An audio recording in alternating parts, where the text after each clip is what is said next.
বিসমিল্লাহির রহমানির রহিম।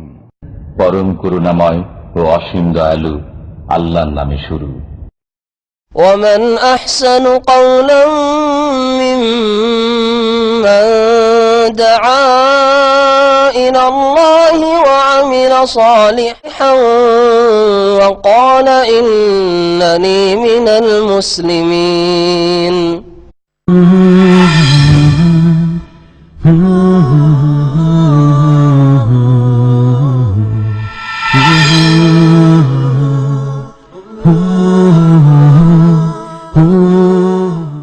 আসসালামু আলাইকুম ওয়া রাহমাতুল্লাহি ওয়া বারাকাতুহু। বিসমিল্লাহির রহমানির রহিম। আলহামদুলিল্লাহি রাব্বিল আলামিন ওয়াস সালাতু ওয়াস সালামু আলা সাইয়্যিদিল মুরসালিন নবিয়িনা মুহাম্মদ ওয়া আলা আলিহি ওয়া সাহবিহি আজমাইন। আম্মা বা'দ। ফাউযু বিল্লাহি মিনাশ শাইতানির রাজীম। ওয়া লূতান ইয ক্বালা লিকওমিহি আতা'তুনাল ফাহিশাতা মা সাবাকাকুম বিহা মিন আহাদিন মিনাল আলামিন ইন্নাকুম লাতা'তুনার রিজালা শাহওয়াতাম মিন দুনিন নিসা বাল আনতুম কওমুম মুসরিফুন। মহান আল্লাহ সমস্ত প্রশংসা যে আল্লাহ পাক রব্বুল আলামিন ভালো কথা কাজের নির্দেশ দান করেছেন এবং মন্দ কথা কাজ থেকে আল্লাহ পাক নিষেধ করেছেন। সালাত এবং সালাম নাজিল হোক প্রিয় নবী মুহাম্মদুর রাসূলুল্লাহ সাল্লাল্লাহু আলাইহি সাল্লামের ওপর এবং সমস্ত আম্বিয়া রাসূলগণের ওপর যারা ভালো কাজের উপদেশ দেওয়ার জন্য রাসূল নবী হয়ে প্রেরিত হয়েছিলেন এবং তারা মন্দ কথা কাজ থেকে সতর্ক সাবধান করার জন্য মানব জাতির কল্যাণের উদ্দেশ্যে প্রেরিত হয়েছিলেন। আমাদের তাফসির চলছে সূরা আরাফ থেকে। সূরা আরাফের আয়াত নম্বর ৮০ থেকে আজকে তাফসির শুরু হবে। এখান থেকে লূত আলাইহিস সালাম এবং তার সম্প্রদায়ের কথা আল্লাহ পাক সংক্ষেপে উল্লেখ করেছেন। লূত আলাইহিস সালাম আল্লাহ পাকের নবী, ইব্রাহিম আলাইহিস সালামের ভাতিজা, তাকে আল্লাহ পাক নবী করে বিশেষ একটি এলাকা, যে এলাকার নাম ছিল সাদ্দুম, এই এলাকার লোকদের হেদায়েতের জন্য, তাদেরকে আল্লাহর রাস্তা দেখানোর জন্য নবী করে আল্লাহ পাক প্রেরণ করেছিলেন। এই জাতি তাদের কুফরির সাথে আল্লাহ পাকের তাওহীদকে অস্বীকার করা, শিরকের সাথে তাদের বড় একটি পাপ ছিল শিরকের পরে, তা হচ্ছে সমকামিতার পাপ। পুরুষদের কাছে তারা কাম ভাব নিয়ে কাম তৃপ্তির জন্য আগমন করত। এই অশ্লীল কাজে, জঘন্য কাজে এই জাতি সর্বপ্রথম আদম সন্তানদের মধ্য থেকে লিপ্ত হয়। ওদের আগে কোনো জাতি এই রকমের নিকৃষ্ট কাজ জানতো না, যে এইভাবেও মানুষ যৌন চাহিদা পূরণ করে। সুতরাং যারা এই রকমের বদ প্রকৃতির মানুষ এখনো আছে বা কিয়ামত পর্যন্ত আসবে, তাদের আদর্শ এই ধ্বংসপ্রাপ্ত, আল্লাহর গজবপ্রাপ্ত জাতি, লূত আলাইহিস সালামের অবাধ্য জাতি। আল্লাহ পাক রব্বুল আলামিন ইরশাদ করেছেন, ওয়া লূতান ইয ক্বালা লিকওমিহি, এবং লূত আলাইহিস সালাম এখানে উজ্জ আছে। লূত আলাইহিস সালাম কি? একদল তাফসীরকাররা বলছেন, যেমন এর আগে কয়েকজন নবীর কথা যখন উল্লেখ করা হয়েছে এবং তাদের জাতির কথা, তখন বলা হয়েছে ওয়া আরসালনা, এখানে উজ্জ রয়েছে। যেমন ওয়াইলা সামুদ আখাহুম সালেহ, আর সামুদ সম্প্রদায়ের উদ্দেশ্যে প্রেরণ করেছেন ওয়া আরসালনা সামুদা এলা সামুদা, ওয়া আরসালনা ইলা সামুদা আখাহুম সালেহ। ওই রকমই এখানে রয়েছে ওয়া লূতান, মানে ওয়া আরসালনা লূতান, আমি আল্লাহ প্রেরণ করেছিলাম লূত আলাইহিস সালামকে নবী রাসূল করে। আর কেউ কেউ বলেছেন যে না, এখানে ওয়া আরসালনা নেই, বরং উজকুর উজ্জ রয়েছে। আর স্মরণ করো লূত আলাইহিস সালামের কাহিনী। যে কোনো জায়গায় কোরআনে কারিমে ইজ দিয়ে শুরু করা হয়েছে আয়াত, সেখানে উজকুর মুফাসসিরিনগণ উজ্জ মেনেছেন। যেমন ওয়াইজ ক্বালা রাব্বুকা লিল মালাইকাতি ইন্নী জাইলুন ফিল আরদি খলিফা, যখন বলেছিলেন তোমার প্রতিপালক হে নবী, লিল মালাইকা ফেরেশতা জগৎকে, ইন্নী জাইলুন ফিল আরদি খলিফা, আমি পৃথিবীতে একজন খলিফা সৃষ্টি করতে চাই। ইজ দিয়ে শুরু হয়েছে। তাফসীরকাররা বলছেন ওয়াজকুর ইজ, স্মরণ করো ওই সময়কালকে বা ওই কাহিনীকে স্মরণ করো। তো তো উজকর উজ্জ্ব রয়েছে।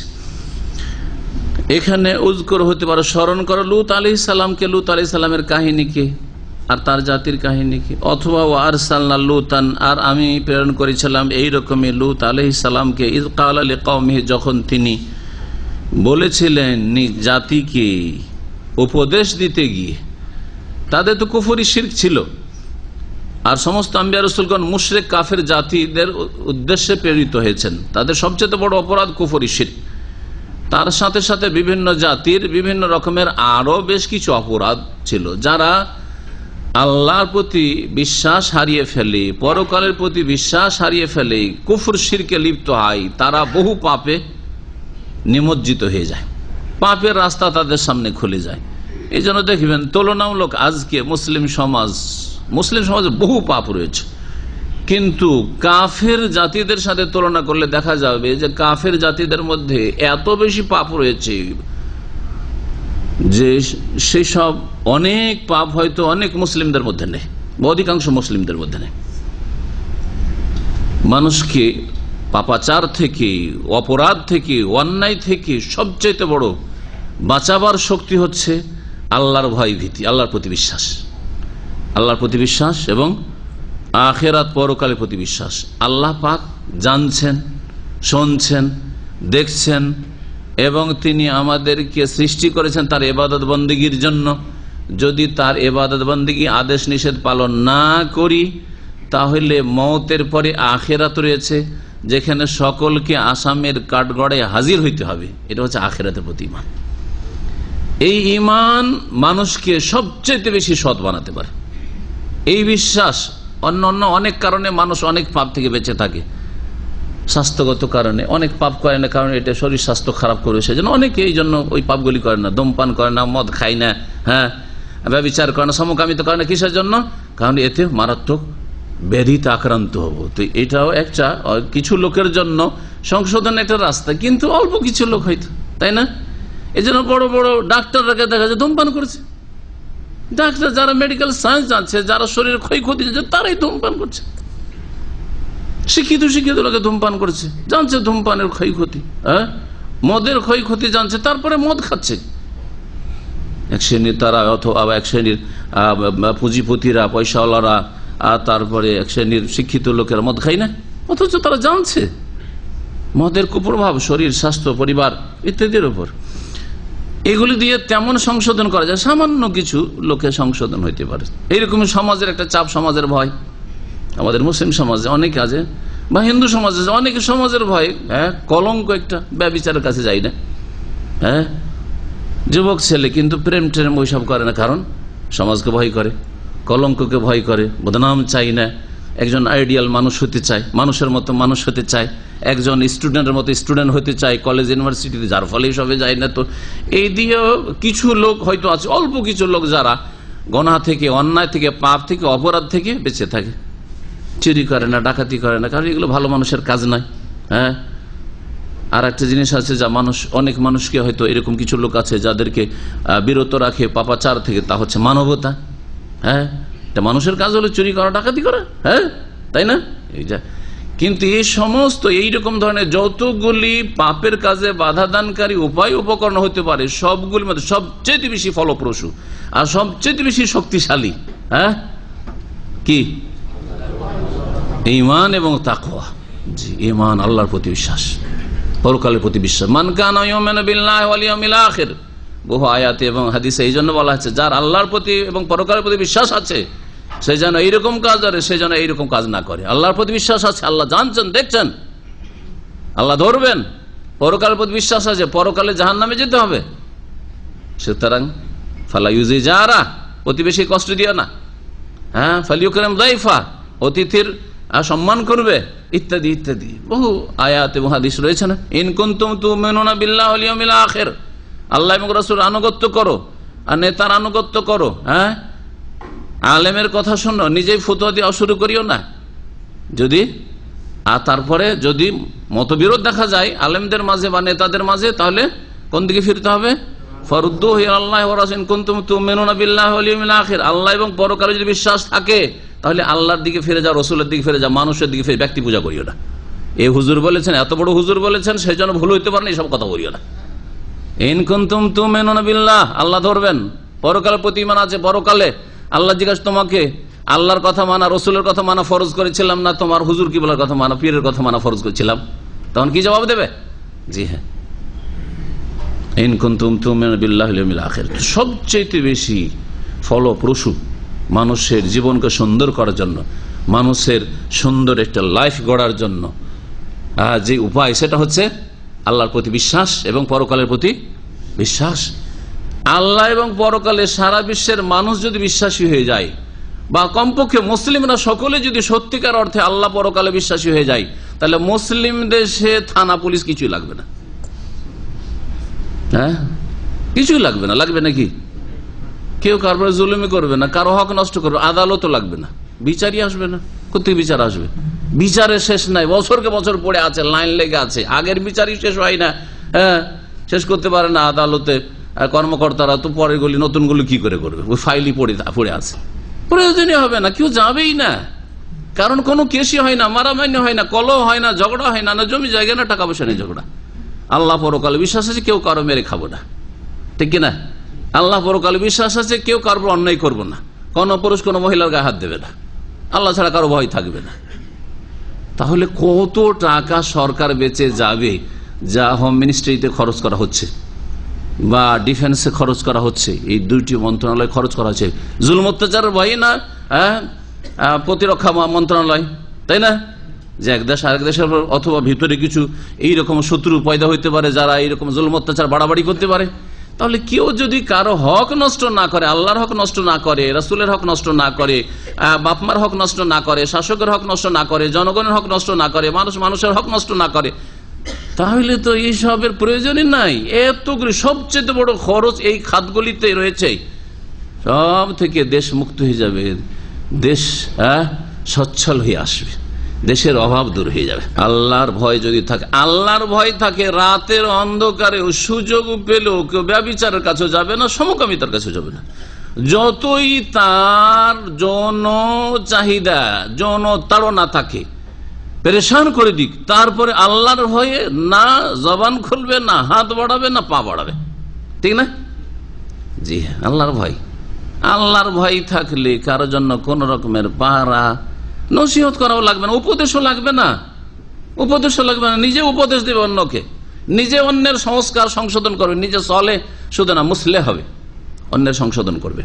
লূত আলাইহিস সালামকে আল্লাহ পাক পাঠালেন, ইয ক্বালা লিকওমিহি, যখন তিনি বললেন নিজ জাতিকে, আতাতুনাল ফাহিশাতা মা সাবাকাকুম বিহা মিন আহাদিম মিনাল আলামিন, তোমরা এমন এক নির্লজ্জ কাজে লিপ্ত হচ্ছ, তাতুনা আশা, আগমন করো, তোমরা আগমন করো এমন নিকৃষ্ট, নির্লজ্জ আর অশ্লীল কাজে, আচরণে, মা সাবাকাকুম বিহা মিন আহাদিম মিনাল আলামিন, বিশ্ব জগতের কেউ তোমাদের পূর্বে এইরকম কাজে লিপ্ত হয় নাই, কেউ জানতো না এরকম অপরাধের কথা, এইরকম জঘন্য কাজের কথা। এইরকম কাজ করো তোমরা, পুরুষের তাও পায়ু পথে, নোংরা স্থানে, যেটি স্থানীয় নয়, পুরুষের হোক আর মহিলার হোক, মহিলারও স্ত্রী, নিজের স্ত্রীরও, সেটা স্থানীয় জায়গাই নয়, সেটা নোংরা নিকৃষ্ট জায়গা। এই জন্য আমি এই কাজে যাই না, এরকম ভাববেন না যে এতে কি হয়। হ্যাঁ, এতে আপনার যে মারাত্মক রোগগুলি, তার মধ্যে একটি হচ্ছে এইডস। হ্যাঁ, আজকাল এইডস এর রোগের মুখ্য কারণ হচ্ছে সমকামিতা। হ্যাঁ, তারপর অবৈধ যৌন মিলন, জেনা ব্যভিচার, সেই জন্য জেনা ব্যভিচার সমকামিতার কাছে যায় না। না না না না, এরকম কিছু লোক হয়তো এই রোগের ভয়ে বেঁচে থাকবে, কিন্তু আল্লাহর যদি ভয় থাকে তাহলে রাতে হোক আর দিনে হোক আর নির্জন হোক আর যতই তার যৌন তাড়নাই থাক না কেন, কখনো পাপের কাছে যাবে না, কখনো অশ্লীলতার কাছে যাবে না। ইন্নাকুম লাতাতুনা রিজালা শাহওয়াতাম মিন দুনিন নিসা, নিঃসন্দেহে তোমরা আগমন করো, আর রিজালা পুরুষদের কাছে, রিজাল রাজলের বহুবচন, পুরুষদের কাছে আগমন করো, শাহওয়াতাম মিন দুনিন নিসা, নারীদেরকে বাদ দিয়ে যৌন তাড়নাই, কাম তৃপ্তির উদ্দেশ্যে, শাহওয়াতান কাম তৃপ্তির উদ্দেশ্যে তোমরা এই যৌন ক্ষুধা রয়েছে, এই ক্ষুধার তৃপ্তির জন্য তোমরা পুরুষদের কাছে যাও। আল্লাহ পুরুষদেরকে এই কাজের জন্য সৃষ্টি করেননি। তারপরে বায়ুপথকে আল্লাহ পাক যৌন ক্ষুধা নিবৃত্তির জন্য আল্লাহ পাক সৃষ্টি করেননি। বলান্তম কওম মুসরিফুন, বরং তোমরা সীমা লঙ্ঘনকারী জাতি, যার ফলে এইরকম পাপাচারের বিত হয়েছ। ওমা কানা জওয়াবা কওমিহি, লূত আলাইহিস সালামের এত সুন্দর উপদেশ শুনে বদমাশদের উত্তর দেখেন। লূত আলাইহিস সালামের সম্প্রদায়ের জবাব এর ছাড়া আর কিছু ছিল না। একটি জবাব কি? ইল্লান কালু, একমাত্র তারা বলেছিল, আখরিজুহুম মিন কারিয়াতিকুম, এই লূতকে এবং লূতের অনুসারীদেরকে তোমাদের গ্রাম থেকে বিতাড়িত করে দাও, বের করে দাও। ইন্নাহুম উনাসুন ইয়াতাতাহহারুন, কারণ এরা এমন মানুষ যারা খুব পবিত্র থাকতে চায়, পাক পবিত্র থাকতে চায়। এরা খুব ভালো মানুষ রে, সাধু মানুষ, এদের এখানে বসবাস করা চলে না, এদেরকে তাড়িয়ে দে, আমরা সব পাপী, আর সুতরাং আমাদের সাথে কেন এরা বাস করবে। আজকেও এই ভাষাগুলি এক শ্রেণীর জালেমরা সমাজে ব্যবহার করে থাকে, বলে না? যদি আপনি ভালো কথা, তৌহিদের কথা বলেন, সুন্নতের কথা বলেন, অথবা আপনি নামাজের কথা বলেন, অথবা এইরকমই কোনো সমাজে পাপ চলছে, হারাম খাচ্ছে, হারাম চলছে, যদি বলেন যে এইগুলিকে নির্মূল করতে হবে, এই অপরাধগুলিকে সমাজ থেকে দূর করতে হবে, খুব পরজি সেজেছ না, খুব পরজি, তাহলে আমাদের দেশ ছেড়ে, গ্রাম ছেড়ে অন্য গ্রামে বাস করো। জি, এসব জালেম অপরাধী, ধ্বংসপ্রাপ্ত, গজব প্রাপ্ত, আল্লাহর গজব নেমে আসে এদের কারণে জনপদে, পরিবারে, সমাজে। ফানজাইনাহু, যখন এইরকম ধমক দিল যে এদেরকে তাড়িয়ে দেব, আল্লাহ পাক বলছেন ফানজাইনাহু আহলাহু, লূত আলাইহিস সালামকেও রক্ষা করলাম এবং তার পরিবারকেও রক্ষা করলাম। তার পরিবার বলতে এখানে স্ত্রী বোঝানো হয়নি, কারণ ইল্লামরাও, তার সাথে সাথে বলছেন। তাহলে পরিবার বোঝা গেল যে স্ত্রীর সাথে সাথে ছেলে মেয়ে, তাদেরকে কি বলা হয়? পরিবার বলা হয়। এমনকি কারো যদি বাপ মা থাকে তারাও পরিবারের অন্তর্ভুক্ত, আপনার বাড়িতে বাপ মা আছে তারাও পরিবারের অন্তর্ভুক্ত। ইল্লামরাতাহু, তাকে এবং তার পরিবারকে রক্ষা করলাম, লূত আলাইহিস সালামকে এবং তার পরিবারকে রক্ষা করলাম। ইল্লামরা, তবে তার স্ত্রীকে নয়, তার স্ত্রী ব্যতীত। কানাত মিনাল গাবেরিন, যে ছিল অবশিষ্টদের অন্তর্ভুক্ত। গাবেরিনের শাব্দিক অর্থ হচ্ছে অবশিষ্ট, গাবারা মানে বাকি থাকা, বাকিয়া, শাব্দিক তাফসীর।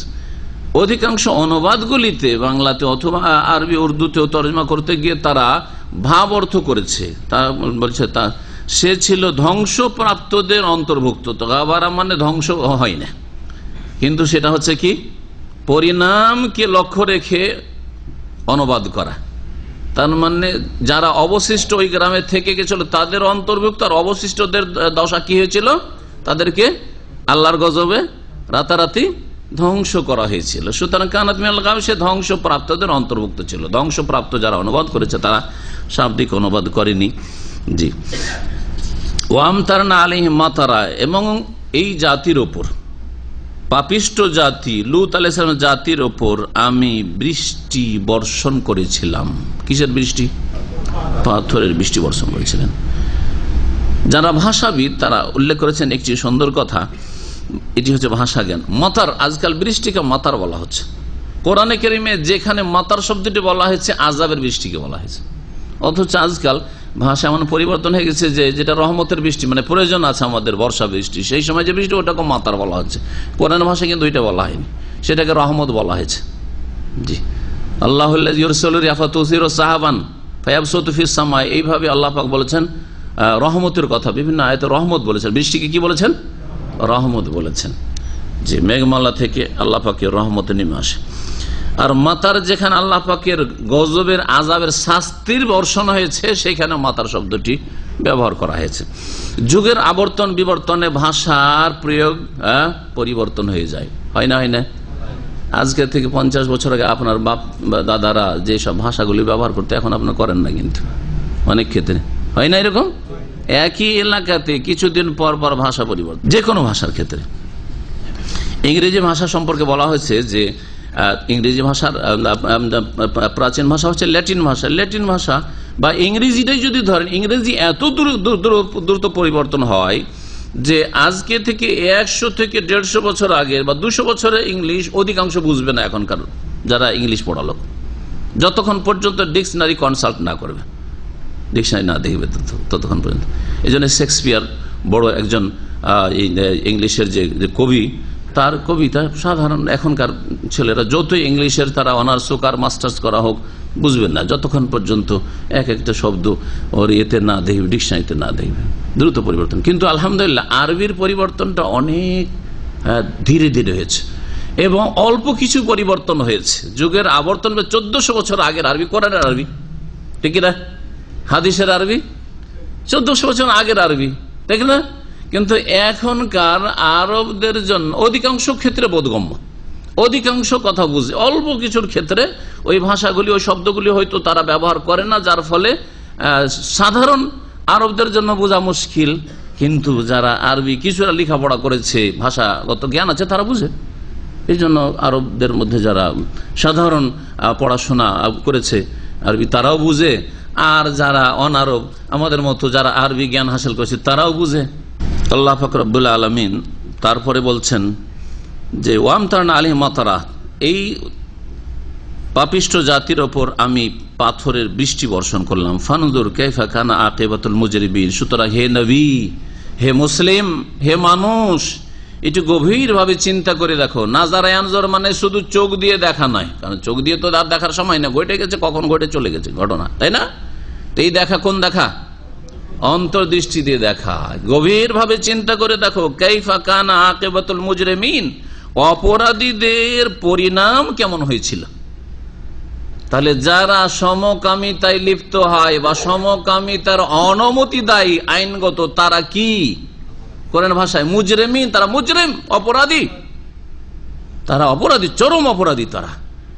আজকাল বহু দেশ এমন আছে আল্লাহর জমিনে, আল্লাহ পাকের গজব ওই দেশে কেন নামবে না, যে এই দেশে আইনত পারমিশন দিয়ে দেওয়া হয়েছে যে পুরুষ পুরুষকে বিয়ে করতে পারে, নারী নারীকে বিয়ে করতে পারে, সমকামিতা বৈধ, সমকামিতার যেমন বেশ্যা পতিতালয় লাইসেন্স তেমন সমকামিতার লাইসেন্স। আল্লাহর কেন গজব নামবে না বলুন দেখি। মানুষ কত নিচে নেমে গেছে। এদেরকে তো অপরাধী বলা হয় না, অপরাধী কারা? হ্যাঁ, সামাজিক কিছু অপরাধ, এগুলো সামাজিক অপরাধ নয়, কিন্তু এগুলো অপরাধ নাই তাদের কাছে। হ্যাঁ, তারা নিজেদের চরিত্রকে ধ্বংস করে পশুর মতো তাদের চরিত্র হয়ে গেছে। হ্যাঁ, পশু যেই কাজ করে সেই কাজকে তারা রুচির কাজ মনে করে, তারপরে তারা অপরাধী নয়। হ্যাঁ, আল্লাহ পাক রব্বুল আলামিন যেন মানব জাতিকে বুঝার তৌফিক দান করেন। এখানে আল্লাহ পাক রব্বুল আলামিন শেষ করলেন লূত আলাইহিস সালাম এবং তার জাতির কথা। অন্যান্য সূরাতে বিস্তারিত আলোচনা হয়েছে, আর তা ফিরাচ্ছি না, কারণ আমাদের ধারাবাহিক তাফসিরে অনেক জায়গায় আমরা বিস্তারিত আলোচনা করেই দিয়েছি, আর আসবে। বেশিরভাগ লূত আলাইহিস সালামের ঘটনা এর আগে যে তাফসিরগুলো আমাদের হয়ে গেছে 20-21 পারার মতো, সেগুলিতে চলে এসছে। তারপরে শুআয়ব আলাইহিস সালামের কথা আল্লাহ পাক উল্লেখ করেছেন, ওয়াইলা মাদিয়ানা আখাহুম শুআইবান, আর আমি প্রেরণ করেছিলাম মাদিয়ান শহরে। আখাহুম, মাদিয়ান যেমন একটা শহরকে বলা হয়, তেমন সেখানকার অধিবাসী যারা, সেখানকার যে অধিবাসী গোত্র বংশ ছিল, সে বংশকেও মাদিয়ান বলা হয়। দুটোই বলা হয়েছে, তাফসীরকাররা বলেছেন। তো মাদিয়ান শহরের উদ্দেশ্যে অথবা মাদিয়ান গোত্রের উদ্দেশ্যে আমি প্রেরণ করেছিলাম তাদেরই ভাই। শহরের তো আর ভাই হয় না, শহরের অধিবাসীদের ভাই। কখনো কখনো এটা হচ্ছে ভাষা অলংকার, আল্লাহ পাক এভাবে উল্লেখ করেছেন। অথবা মাদিয়ান ওই গোত্রের নাম, সুতরাং ওই গোত্রেরই ভাই মানে ওই জাতিরই, ওই বংশেরই একজন ছিলেন শুআয়ব আলাইহিস সালাম। তাদের ভাই শুআয়বকে আমি রাসূল করে প্রেরণ করেছিলাম।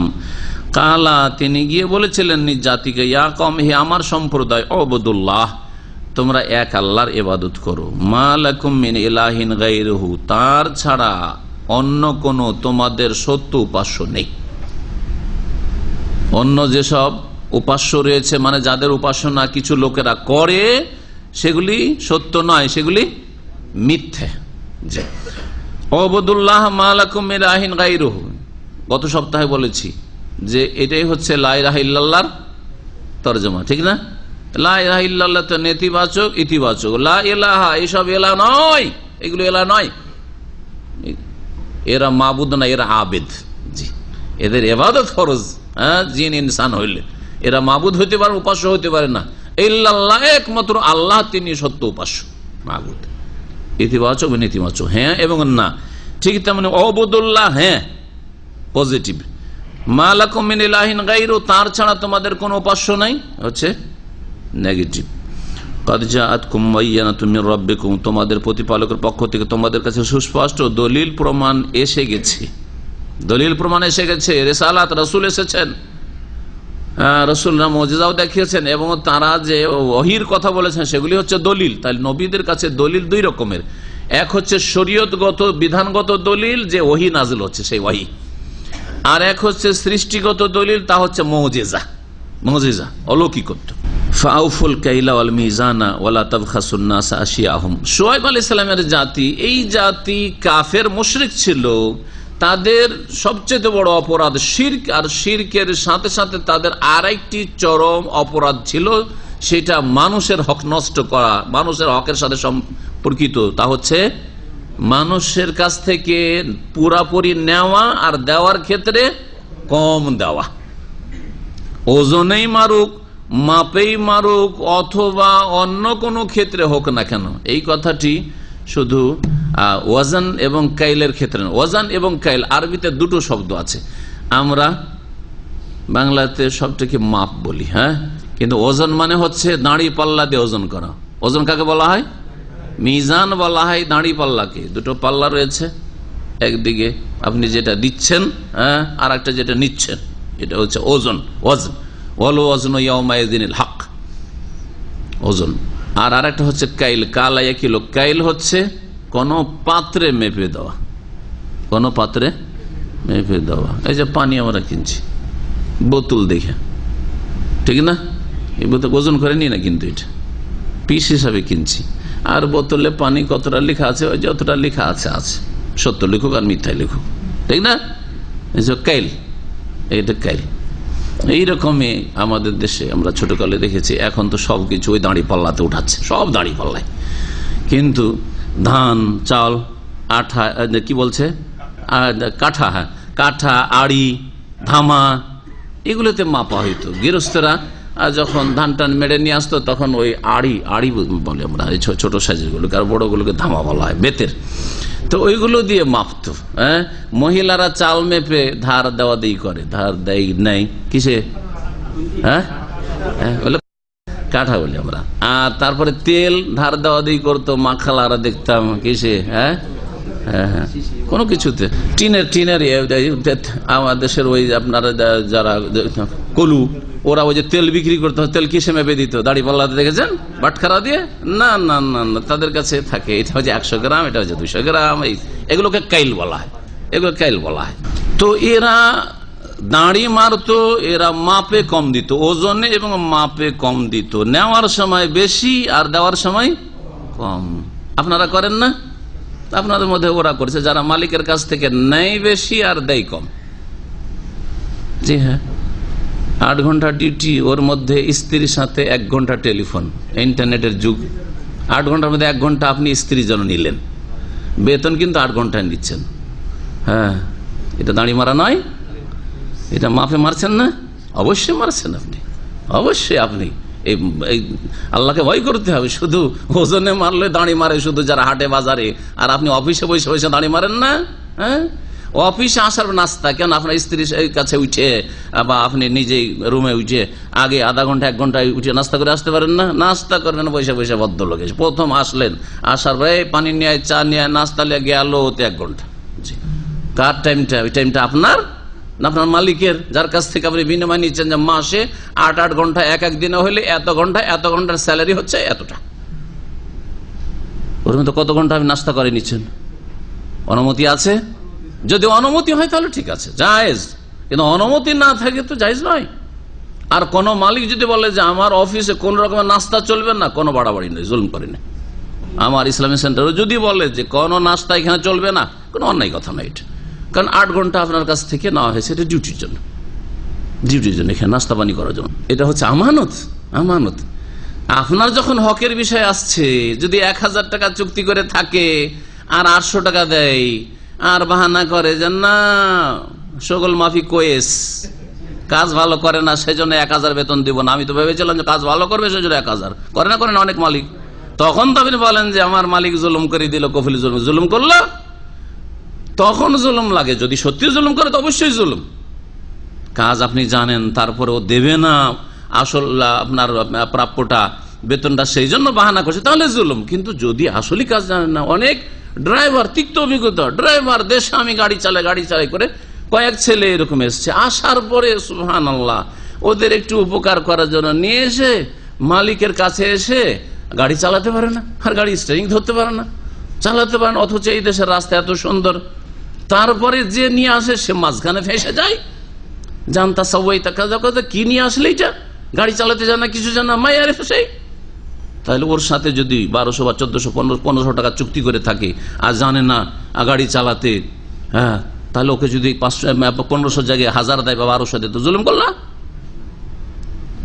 না। তারপরে যদি আপনাকে সুস্থ মস্তিষ্কে জিজ্ঞাসা করা হয়, আপনার ছেলে মেয়েকে, এই নতুন ড্রাইভার যে ঠিক করে গাড়ি চালাতে জানে না, আপনার ছেলে মেয়েকে ওই গাড়িতে উঠাবেন? আপনি নিজে উঠবেন না? নতুন ড্রাইভারের গাড়িতে চড়তে ভয় লাগে না? লাগে না? এমন ভাবে চালাই যে দিবে, মনে হচ্ছে, হ্যাঁ, মনে হচ্ছে লড়াই করার জন্য প্রস্তুতি আছে। জি, এমন ভাবে চালায়, থামি নেই, আপন গতিতে চলতে আছে। নিশ্চয়ই আপনি যেমন আপনার ছেলে মেয়েদেরকে সুরক্ষিত রাখতে চান, আপনার মালিক আপনার তার ছেলে মেয়েদেরকে সুরক্ষিত রাখতে, কি করে নতুন ড্রাইভারের গাড়িতে উঠাই দিবে? আর 50,000 বা 1 লাখ টাকার গাড়িটা কি করে ওর হাতে উঠাই দিবে? বুঝা গেছে? তো কথা হচ্ছে যে দুই দিক থেকে আমাদেরকে ব্যালেন্সটা ঠিক রাখতে হবে। আপনি আপনার ওপর যে ফরজ দায়িত্ব দেওয়া হয়েছে সেটা আদায় করুন, আর আল্লাহর কাছে আশা রাখুন যে আপনার মালিক যাতে করে জুলুম না করে তার যে ওপর যে ফরজটা রয়েছে সেটা ঠিকভাবে আদায় করে। এটা হচ্ছে ওয়াকিমুল ওয়াজনা বিল কিসত, ন্যায়সঙ্গতভাবে দাঁড়ি পাল্লা কায়েম করা, ন্যায়সঙ্গতভাবে দাঁড়ি পাল্লা কায়েম। অনেকে আছে বাইরে কাজকর্ম করার সুযোগ সুবিধা আছে, মানে বাইরে যাওয়ার, অফিসেরই কাজে বাইরে পাঠায়, কিন্তু বিনা কাজে, অফিসের কাজ নেই, নিজের কাজে চলে গেছে। জিজ্ঞাসা করছে মালিক হয়তো, অথবা তার ফরমান সুপারভাইজার জিজ্ঞাসা করছে, মাইনান্দা তুমি কোথায়? বলছে আমি অফিসের কাজে আছি। অফিসের কাজে নেই, ও নিজের কাজে আছে। তাহলে দাঁড়ি মারলেন না আপনি? অবশ্যই দাঁড়িয়ে মারলেন। আল্লাহকে ভয় করতে হবে, এই সম্পর্কে জবাব দিতে হবে। যদি কখনো দেখেন মানুষ ত্রুটি মুক্ত নয়, যে কখনো আপনার ত্রুটি হইলো, তাহলে সেই ঘাটতি পূরণের চেষ্টা করবেন। কি করবেন? ঘাটতি পূরণের চেষ্টা করবেন। বুঝলেন না? যেমন এক সময় হয়তো আপনি ডিউটির সময় কিছু আপনার পার্সোনাল কাজ করে ফেলেছেন, নাস্তা করেছেন, অথবা আপনি টেলিফোনে কথা বলেছেন, বা 1 ঘন্টা আধা ঘন্টা আপনি মালিকের সময়টা যেটা মালিককে দিয়েছেন আপনি, আর সেটা আপনি নষ্ট করেছেন। তাহলে হ্যাঁ, ওর জন্য কি করেন? অন্য সময় 1 ঘন্টা দিয়ে বা তার বেশি দিয়ে আপনি ঘাটতি পূরণ করে দেন, যে আমি এই সময়টা বেশি কিছু সময় দিই, যেটার বিনিময়ে ওভারটাইম সাথে ওভারটাইম লিখায়। এটা করবেন না। আবার এটাও যেন না হয় যে অনেক জায়গায় আছে বেতন কাটার সময় ঠিক আছে, যদি অ্যাবসেন্স থাকে বা বিলম্বে লেটে যদি আপনি পছন্দ, বেতন কাটাটা ঠিক আছে, কিন্তু অতিরিক্ত যে লোকের কর্মচারী কাজ করছে তখন আর ওভারটাইম ওখানে 0, এটাও জুলম, এটাও দাঁড়ি মারা। তার দাঁড়ি মারা 2 পক্ষ থেকে হয়, মালিকের পক্ষ থেকেও দাঁড়ি মারা হয় আর কর্মচারীর পক্ষ থেকেও দাঁড়ি মারা হয়। সমস্ত দাঁড়ি মারা থেকে বাঁচতে হবে। আপনি যদি মালিক হন আল্লাহকে ভয় করবেন, আর কর্মচারী হলে আল্লাহকে ভয় করবেন। এইভাবে ইনসাফ কায়েম করতে। আর না হলে সোহেব আলাইহিস সালামের জাতি ধ্বংসপ্রাপ্ত জাতির চরিত্র হচ্ছে এই রকমের পাপে লিপ্ত হওয়া। ওয়াইলা মাদিয়ানা আখাহুম শুআইবান, মাদিয়ানের উদ্দেশ্যে আমি প্রেরণ করেছিলাম তাদের ভাই শুআইব আলাইহিস সালামকে রাসূল করি। কালা, তিনি গিয়ে বলেছেন, হে আমার সম্প্রদায়, ওবুদুল্লাহ, আল্লাহর ইবাদত করো, তার ছাড়া কোনো সত্য মাবুদ নেই। কাদ জাআতকুম বাইয়িনাতুম মির রাব্বিকুম, তোমাদের প্রতিপালক পক্ষ থেকে তোমাদের কাছে সুস্পষ্ট দলিল প্রমাণ এসে গেছে। ফাআউফুল কাইলা ওয়াল মিজান, সুতরাং তোমরা তোমাদের মাপ এবং ওজন পুরাপুরি প্রদান করো। আওফা ইউফি মানে পূর্ণতার সাথে দেওয়া, পূর্ণতার সাথে দাও। আল কাইলা মাপ, ওয়াল মিজান এবং ওজন, মাপের ক্ষেত্রে ওজনের ক্ষেত্রে সম্পূর্ণ করে দাও, ঘাটতি করে নয়। ওয়ালা তাবখাসুন নাস আশিয়াআহুম, এবং তোমরা মানুষের জিনিসপত্র দেওয়ার সময় কম করিও না। বাক্স মানে কম করা, বাক্স মানে নকশ, ওয়ালা তাবখাসুন নাস, আর লোকজনকে যখন দেবে তখন তাদের জিনিসপত্র কম দিও না, দেওয়ার সময় কম আর নেওয়ার সময় বেশি, এইরকম কাজ করিও না। আল্লাহ পাক একটি সূরা আমপারাতে যে নাযিল করেছেন সেই সূরার নাম সূরাতুল মুতাফফিফিন। মুতাফফিফ মানে হচ্ছে দাড়ি মারা লোক, হ্যাঁ, তাতফিফ মানে দাড়ি মারা, কম দেওয়া, বেশি নেওয়া আর কম দেওয়া, নেওয়ার সময় বেশি নেওয়া আর দেওয়ার সময় কম দেওয়া। ওয়াইলুল লিল মুতাফফিফিন, ধ্বংস, আল্লাহ বলছে ধ্বংস।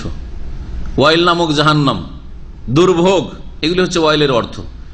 ওই সব লোকদের জন্য যারা দাড়ি মারে, নেই বেশি করে, দাড়ি ঝুঁকিয়ে, আর দেয় কম করে। যখন মানুষের কাছ থেকে নেই তখন পুরাপুরি নেই। ওয়াইদা কালুহুম আও ওয়াজানুহুম, যখন মেপে দেয় বা ওজন করে দেয় তখন ইউকসিরুন, কম করে দেয়।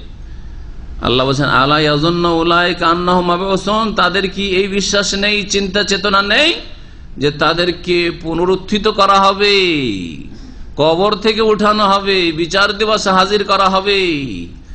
ইয়াউমিন আযীম, এক মহাদিবসে, ইয়াউমা ইয়াকুমুন নাসু লিরাব্বিল আলামিন, যে রব্বুল আলামিনের সামনে দাঁড়াইতে হবে, জবাব দিতে হবে আসামের কাঠগড়ায় হাজির হয়ে। কি হবে সেদিন? মানুষের হক নষ্ট করেছে, আল্লাহ মাফ করবেন না, আল্লাহ মাফ করবেন। আল্লাহ পাক রব্বুল আলামিন যেন আমাদেরকে হেদায়েতের উপর কায়েম রাখেন আর আমাদের ভুল ভ্রান্তি সংশোধনের তৌফিক দান করেন। ওয়ালা তুফসিদু ফিল আরদি বাদা ইসলাহিহা, আর পৃথিবীতে শান্তি স্থাপিত হওয়ার পরে বিপর্যয় সৃষ্টি করিও না।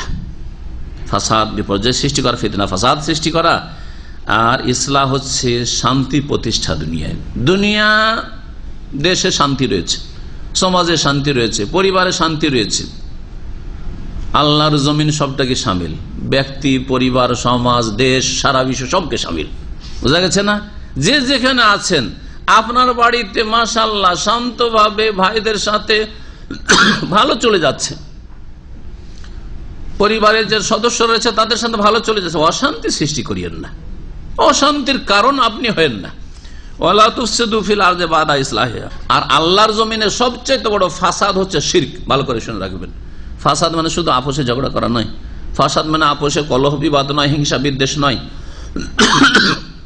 এগুলিও ফাসাদ। কিন্তু সবচেয়ে বড় ফাসাদ হচ্ছে আল্লাহ পাক মানুষকে সৃষ্টি করেছেন তার তৌহিদের সাথে ইবাদত করার জন্য। ওমা খালাকতুল জিন্না ওয়াল ইনসা ইল্লা লিয়াবুদুন, জমিন আল্লাহর, নিয়ামত আল্লাহর, যা কিছু আপনার কাছে আছে কার? ওমা বিকুম মিন নিমাতিন, যা আছে তোমার কাছে কার পক্ষ থেকে? ফামিনাল্লাহ, আল্লাহর পক্ষ থেকে। তাহলে সবকিছু আল্লাহর, আর পূজা করবে দুর্গার, দরগার, হ্যাঁ, নিমক হারাম, দুর্গা দরগার, আল্লাহ ছাড়া অন্য সৃষ্টির সামনে তুমি সেজদা করে সৃষ্টিকে ডাকবে। আল্লাহ পাক রব্বুল আলামিন বলছেন যে ওয়ালা তুফসিদু ফিল আরদি বাদা ইসলাহিহা, জমিনে শান্তি প্রতিষ্ঠার পরে তোমরা বিপর্যয় সৃষ্টি করিও না। এরকম জমিনে জুলুম অত্যাচার করা, শাসকের জুলুম অত্যাচার হচ্ছে ফাসাদ। এরকম জনগণের বিদ্রোহ করা, জনগণের দেশের ধন সম্পদকে নষ্ট করা, হ্যাঁ, জাতির ধন সম্পদকে নষ্ট করা, বিশৃঙ্খলা সৃষ্টি করা, এগুলো হচ্ছে ফাসাদ, সবগুলি ফাসাদ। কোরআনে কারিমে শুধু একটা গোষ্ঠীকে সম্বোধন করা হয়নি, যেমন জনগণকে সম্বোধন করা হয়েছে তেমন শাসকদেরকে সম্বোধন করা হয়েছে, যে কেউ তোমরা জমিনে শান্তি প্রতিষ্ঠার পরে অশান্তি সৃষ্টি করিও না। যালিকুম খায়রুল লাকুম, এই হচ্ছে তোমাদের জন্য কল্যাণকর, ইন কুনতুম মুমিনিন, তোমরা যদি বিশ্বাসী হও। ওয়ালা তাকুদু বিকুল্লি সিরাতিন তুইদুনা ওয়া তাসুদ্দুনা আন সাবিলিল্লাহ, এই শুআয়ব আলাইহিস সালামের জাতির আরেকটি অপরাধ, তারা রাস্তায় বসে থাকতো। আর অধিকাংশ লোক যারা রাস্তায় বসে থাকে তারা মানুষের উপকার করে না, অপকার করে, এটা ধরে নেন। অধিকাংশ লোক, অল্প কিছু লোক আছে রাস্তায় বসে থাকলে যারা রাস্তা দিয়ে যাচ্ছে তাদের উপকার করে, কাজে আসে। কিরকম উপকার? হয়তো কেউ রাস্তা চেনে না, জিজ্ঞেস করলো ভাই আজ আমি অমুক জায়গায় যাব, কোথায়, তো হয়তো ওকে রাস্তাটা ঠিকভাবে দেখিয়ে দিল, অথবা তাকে একটু এগিয়ে দিল। এইরকম অল্প লোক আছে, ঠিক না? সালাম দিল, সালামের জবাব দিল, অল্প কিছু লোক আছে। কিন্তু রাস্তায় যারা বসে থাকা লোক অধিকাংশ বেনামাজি বসে থাকে, বেদিনগুলো বসে থাকে, হ্যাঁ, চরিত্রহীন লম্পটগুলো বসে থাকে, হ্যাঁ, যারা রাস্তা দিয়ে চলে তাদেরকে কষ্ট দেয় বিভিন্ন রকম ভাবে, এইরকমই সমালোচনা করে যে গেল, তখন একটা টপিকস পেয়ে গেল। আমাদের দেশের চায়ের দোকানগুলো গ্রাম অঞ্চলে আমরা এরকম দেখেছি। যখন প্রথম প্রথম গ্রাম অঞ্চলে এক যুগ ছিল যে গ্রামে চায়ের দোকানই ছিল না, আমরা এমন একটা যুগ পেয়েছি, পুরাতন যুগও পেয়েছি, নতুন যুগও পেয়েছি। এই আমাদের লাইফটা যারা এই 50-60 বছরের মধ্যে এসেছে আর এখনো বেঁচে আছে, তারা কিন্তু দুটো যুগের সঙ্গমে এসছে। এমন একটা সময়ে পিরিয়ডে আল্লাহ পাক ওদেরকে দুনিয়া পাঠিয়েছেন, পুরাতন যুগও পেয়েছে আর নতুন যুগ পেয়েছে। এমন যুগ পেয়েছে যেই যুগে খড়ের বাড়ি আর প্রদীপ, লণ্ঠন, আগুন আর ধোঁয়া, বুঝতে পারছেন, বিদ্যুৎ বলে কিছু ছিল না, তাও পেয়েছে। আবার বিদ্যুৎও পেল, পাকা বাড়িও পেল, তারপরে টেলিফোনও পেল, মোবাইলও পেল, ইন্টারনেটও পেল, নতুন পুরাতন সবকিছু পেয়েছে। গ্রামে কোনো চায়ের দোকান পর্যন্ত ছিল না। প্রথম যখন চায়ের দোকান হলো, কাজই হচ্ছে চায়ের দোকানে বসা লোকদের। যে লোকটা গেল, ভালো না মন্দ, শুরু হয়ে গেল, এতে 1 ঘন্টা আধা ঘন্টা কাটবে। এই লোকের মধ্যে এই দোষ আছে, এই দোষ আছে, গিবত, এই শুরু হয়ে গেল। গিবত না হতো তহমত, হয় গিবত, ওর মধ্যে ওই দোষগুলি আছে, চর্চা করা সেটাও হারাম। যদি তাতে কোনো ইসলামিক স্বার্থ না থাকে তাহলে, বৈধতা না থাকে তাহলে, আর না হলে মিথ্যা বাড়াবাড়ি করে কথা বলা, জি, এমন অবাস্তব কথা বলা, যা হয়তো সে বেচারা করে নাই। আর তারপরে আল্লাহর জিকির থেকে গাফিল হয়ে থাকা, জিকির আজকার নেই, দুনিয়া নিয়ে মেতে আছে। তো এই অপরাধ ছিল। এরা বসে থাকতো, বসে থেকে করতো কি, আর বসে থেকে রাস্তা চলা লোকদেরকে কষ্ট দিত। যারা রাস্তা দিয়ে যেত তাদের কষ্ট, বিভিন্ন রকমের কষ্ট দিত। কি করত? বিভিন্ন রকম অপরাধ হইতে পারে। একদল আছে আমার দেশে, রাস্তায় বসে থেকে মস্তানরা, চাঁদাবাজি করা আছে না নেই? রাস্তায় যে যাচ্ছে চাঁদাবাজি করছে। যখন যে এরকম সিজন, হিন্দুদের হলে পূজার চাঁদা, মুসলিমদের হলে মিলাদের চাঁদা, না হয় ওরসের চাঁদা, মাজারের চাঁদা, না হয় মসজিদের চাঁদা, ব্যবসা। ব্যবসা মসজিদ, আসলে মসজিদ খুব কম, এইরকম চাঁদাগুলি অধিকাংশ পেট ব্যবসা, জি, চাঁদা, চাঁদাবাজি করা। আর না হলে ট্যাক্স লাগানো, ট্যাক্স হারাম, এরকম ট্যাক্স লাগানো। এই এটা দিয়ে গাড়ি নিয়ে যাচ্ছে, জানিস এই রাস্তা গর্ত ছিল, আমরা ঠিক করেছি, দে পয়সা দিয়ে যা। করে না, করে না? হ্যাঁ, এগুলি করা, এইগুলি কাজ করো, ট্যাক্স আদায় করতো। বলছে সোহাব আলাইহিস সালামের জাতি, এই কাফের জাতি, এরা যারা পথিক তাদের কাছ থেকে ট্যাক্স আদায় করতো, চাঁদাবাজি করতো, অথবা তাদের লুটতারাজ করতো। আর একটা কাজ হচ্ছে, যারা রাস্তায় পথে বসে থাকে, অত পেতে বসে আছে, কোথাও ঘাটিতে বসে আছে, যেমন দেখলো যে কিছু লোক আসছে, কিছু আছে ওদের কাছে, মাল আসা বান্ধব, হামলা করে ওদের কাছ থেকে লুটপাট করে নিল, লুটপাট করা। তো এরা লুটপাটকারী জাতি ছিল। আর কেউ কেউ তাফসিরে বলেছেন, আর আল্লামা শওকানী রাহমাতুল্লাহ তার প্রসিদ্ধ তাফসির ফাতুল কাদির বলেছেন, সবগুলি অপরাধ এই জাতির মধ্যে ছিল। তারা শুধু অনভূত রাস্তায় বসে থাকতো না, বরং আল্লাহ দিনের রাস্তায়ও ওত পেতে বসে থাকতো। অর্থাৎ মুমিন মুসলিমরা কোথা থেকে নড়াচড়া করছে, বাড়ি থেকে যাচ্ছে, তো কোথায় যাচ্ছে, শোয়েবের কাছে যাচ্ছে, বাধা, এই যাবি না, খবরদার, কোথায় যাচ্ছিস, খবরদার, ওর কথা শুনতে যাবি না। কেউ ইসলাম গ্রহণ করার জন্য যাচ্ছে, ইমান নিয়ে আসার জন্য না, ইমানে বাধা সৃষ্টি করা, এই অপরাধগুলিও ছিল। বিভ্রান্ত করা, কোথায় যাচ্ছিস, অমুকের কাছে, ও তো একটা পাগল রে, ওর কাছে কি শুনবি, ওর কথা শুনে বাপদাদা ধর্ম ছাড়বি, দিল ওখান থেকে ফেরত করে দিল, বিভ্রান্ত করে দিল। জি, ইসলামিক সেন্টার আসার ক্ষেত্রে এরকম কিছু বিদাতি আছে, এরকম করে। কি রে, একদল আছে বাধা সৃষ্টি করে, এরকম করে, ও কোথায় যাচ্ছিস, বিরিয়ানি খেতে, বেচারা লজ্জায় পড়ে গেল, আরে আমাকে বলে বিরিয়ানি খাওয়া, যাবো না, ওখান থেকে ফিরে চলে গেল, দিল গুমরাহ করে। এইরকম ইসলামের দুশ্মন মুসলিম সমাজে আছে, কাফেরদের মধ্যে তো থাকতেই পারে। জি, সোহাইব আলাইহিস সালামের কাফের জাতি তো থাকতে পারে, বিরিয়ানি খেতে যাবি, ওখান থেকে লজ্জায় পালিয়ে গেলেন, আর যাবো না, কি বলছে, লোকে ক্রিটিসাইজ করছে যে বিরিয়ানি খেতে যায়, এসে দেখছে সবচেয়ে খারাপ বিরিয়ানি, এমন কোনো ভালো বিরিয়ানি না। সারাদিন যেহেতু থাকতে হচ্ছে, কিছু একটা পেটে দিতে হবে, না হলে মুশকিল, সেই জন্য আসলে এমন কোনো কোয়ালিটিরও নাই, কিন্তু না, ও আসতেই তো না, ওখান থেকে বিদায়, যাবই না, সমালোচনার পাত্র হয়ে যাব। আর না হলে অনেক লোককে গোমরা করেছে, আর না হলে ওখানে যাচ্ছিস, আরে ওইটা তো জামাত ইসলামের, আজকে থেকে 18 বছর আগে যখন আসলাম, ওটা জামাত ইসলামের সেন্টার, ওখানে যাবি, যারা অন্যান্য রাজনীতি করে, আর ওখানে যাস না, রক কাটা লোকেদের ওখানে জায়গা দিল, ওখান থেকে সরিয়ে দিল। অনেক লোক এভাবে গোমরা করেছে। আচ্ছা, ওইটা যখন একটু হলো যে না রে ভাই ইসলামী সেন্টার জামাত ইসলামীদের সেন্টার নয়, যখন একটু মানে এইটা দিয়ে আর কাজ চলছে না, তো আরে তখন আরো ফিতনা, কিছু আল কায়দার ফিতনা, তারপরে তো ISIS-এর ফিতনা, এসব ফিতনা। আরে ওখানে এখন এগুলো করে কিছু, ওখানে যাবি, ওখানে ISIS-এর ট্রেনিং হয়, হ্যাঁ ওখানে করে আল কায়দার শিক্ষা দেওয়া হয়, ওখানে যাবি। খবর থেকে কিছুদিন আগে বলছে যে আমার আশেপাশের লোকেরা আছে, আমি যখন এখানে এসে বলছি ওখানে তো আল কায়দার ট্রেনিং দেওয়া হয়। বুঝি বলে দেখছেন না কি ট্রেনিং দেওয়া হচ্ছে, আল কায়দার ট্রেনিং নাকি দেওয়া হয়েছে। আল্লাহ এবং রাসূলের কথা বলা হচ্ছে, তাওহীদ সুন্নতের কথা বলা হচ্ছে, আর মুসলিম শাসকের বৈধ কাজে আনুগত্যের কথাও বলা হচ্ছে, বৈধ কাজে। হ্যাঁ, তারপরে যদি এইরকম মিথ্যা অপবাদ দেয় তো লানাতুল্লাহি আলাল কাজ, এইরকম মিথ্যুকদের আল্লাহর অভিশাপ পড়বে না পড়বে না, দুনিয়া আখিরাত ধ্বংস হবে না। এইভাবে বিভ্রান্ত করে। আরো মেলা কিছু। হ্যাঁ, ওখানে গেলে কিছু পাওয়া যায়, হ্যাঁ পয়সা পাইছে না, কিছু পান না, আর যদি বলে ওখানে গেলে অনেক পয়সা পায়, আরে কিছুই পায় না, আর তারপরে যদি এরকম মিথ্যা অপবাদ দেয় যাবই না। অনেক মূর্খ লোক আছে, যাবো না, যা নিজে ধর্মকর্ম যেটা বাপদাদা পেয়েছে ওইটাই করি, থেকে গেল, ওইটাই নিয়ে থেকে গেল, আসলো শিরক বিদআতের ধর্ম নিয়ে ওইটাই নিয়ে ফিরে চলে গেল দেশে। সহি দিন শেখার সুযোগ হলো না, বদনসিব। একটু যে খতিয়ে দেখলো না, খোঁজ করে দেখানো যায়, যাই নিজের জিভায় খায়।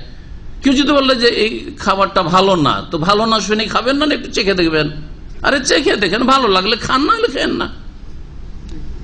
হতেও তো পারে যে যারা বলছে যে খাবারটা ভালো না, ওরাই আসলে একাই খেতে চায়, ওই জন্য আপনাকে এরকম করছে, এটা তো হইতে পারে।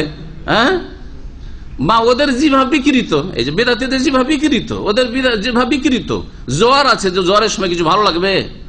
মহিলাদের পেটে বাচ্চা থাকলে কিছু ভালো লাগবে? তো এখন মহিলা যার পেটে বাচ্চা আছে, অথবা যার শরীরে জ্বর আছে, ও জিভাতে কোনো স্বাদ পাই না, ও তো বলবে যে ভালো জিনিস না খেতে ভালো লাগে না। তা আপনি একটা সুস্থ মাংস খাবেন না? একটু সুস্থ মস্তিষ্কের লোক, একটু আল্লাহ আপনাকে বিবেক বুদ্ধি দিয়েছেন, কোরআন এবং হাদিসের কথা বুঝার চেষ্টা করেন, এবং তারপর যাচাই বাছাই করেন হকটা। আল্লাহর পক্ষ থেকে হক আছে, দলিল পেলে নেবেন, না হলে নেবেন না। কে আপনারও ফরজ করে দিচ্ছে যে ওইটাই নিতে হবে যেটা বলা হচ্ছে? এরা রাস্তায় বসে বিভ্রান্ত করতো। ওয়ালা তাকুদু বিকুল্লি সিরাতিন, শোয়েব আলাইহিস সালাম বললেন যে হে জাতির লোকেরা, তোমরা প্রত্যেক রাস্তায় রাস্তায় পথে পথে বসে থাকিও না এইভাবে। তুই এদুন, আর তোমরা ধমক দিচ্ছ। আউ আদা মানে হচ্ছে ধমক দেওয়া, রাস্তায় বসে লোকজনকে ধমকাও, চমকাও। ওয়াতাসুদ্দুন আন সাবিলিল্লাহ, আল্লাহর রাস্তায় চলতে বাধা সৃষ্টি করো। মান আমানা বিহি, ওই সব লোকদেরকে যারা তার প্রতি ঈমান নিয়ে এসছে, আল্লাহর রাস্তার প্রতি ঈমান নিয়ে এসছে, সরল পথ সিরাতে মুস্তাকিমের উপর, তাদেরকে বাধা সৃষ্টি করো। ওয়াতাবগুনাহা এওয়াজা, এবং আল্লাহর এই পথে বক্রতা সন্ধান করো। এই আয়াত এর আগেও এসছে, তখন তাফসীর করেছে। আল্লাহর পথ হচ্ছে সিরাতে মুস্তাকিম, তাতে বক্র পথ সন্ধান করা, বক্র রাস্তা খোঁজা, মানে ইসলাম।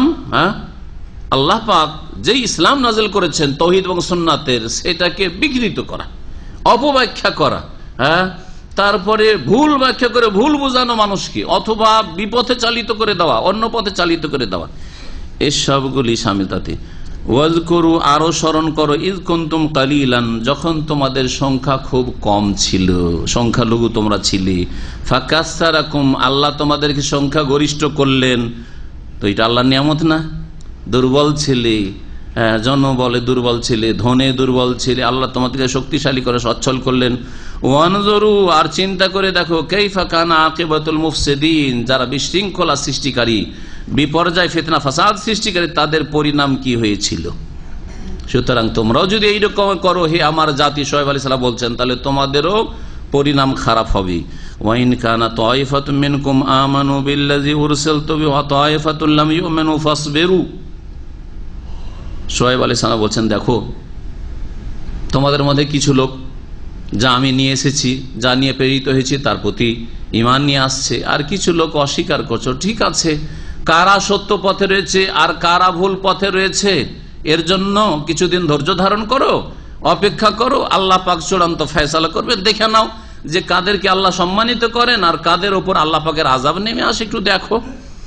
আল্লাহ পাক বলেছেন, ওয়াইন কানা তায়ফাতুম মিনকুম, শোয়েব আলাইহিস সালাম ভাষায় শোয়েব আলাইহিস সালাম বললেন জাতিকে, তোমাদের মধ্যেকার একটি দল যদি আমানু, ঈমান নিয়ে আসে, বিশ্বাস করে, বিল্লাযী উরসিলতু বিহি, সেই পায়গামের ওপর, সেই বিধানের ওপর যা নিয়ে আমি প্রেরিত হয়েছি,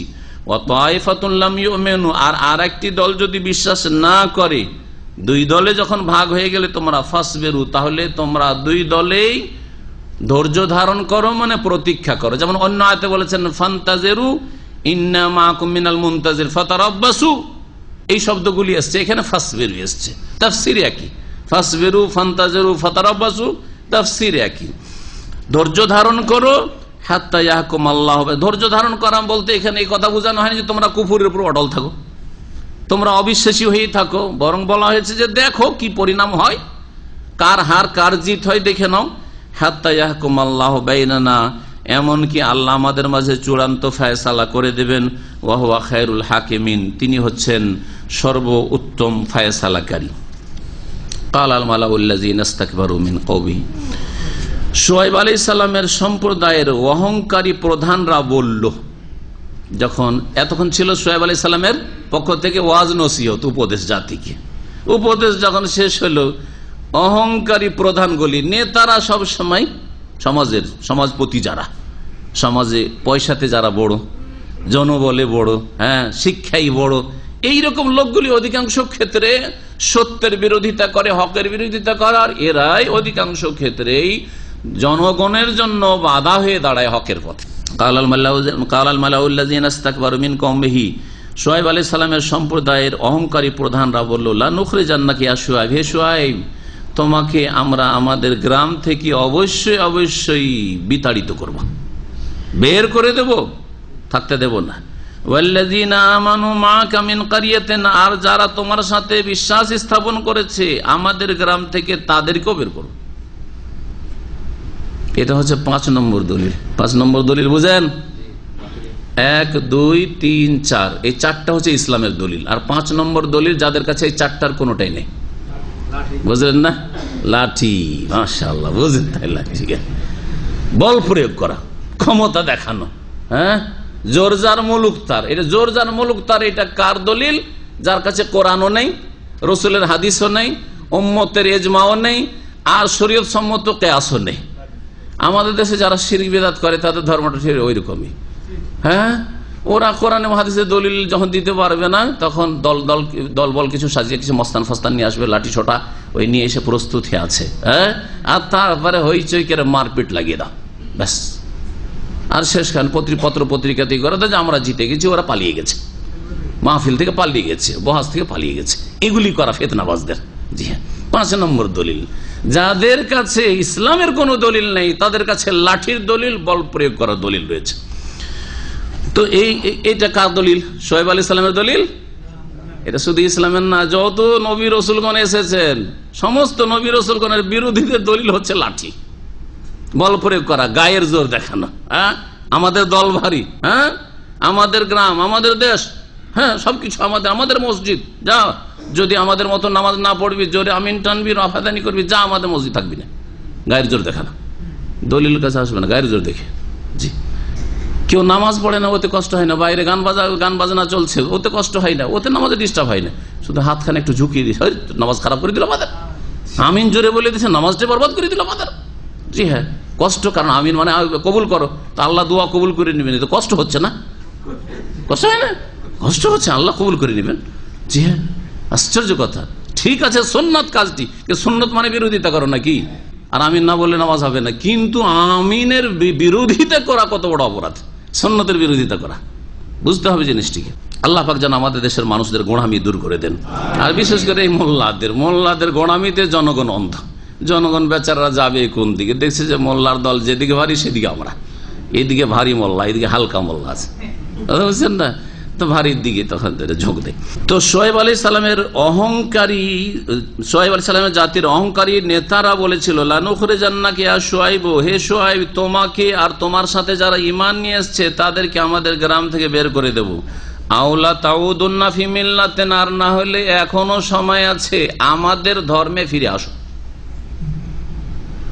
আর না হলে অবশ্যই অবশ্যই তোমরা ফি মিল্লাতিনা, আমাদের ধর্মে, আমাদের ধর্মে চলে আসো।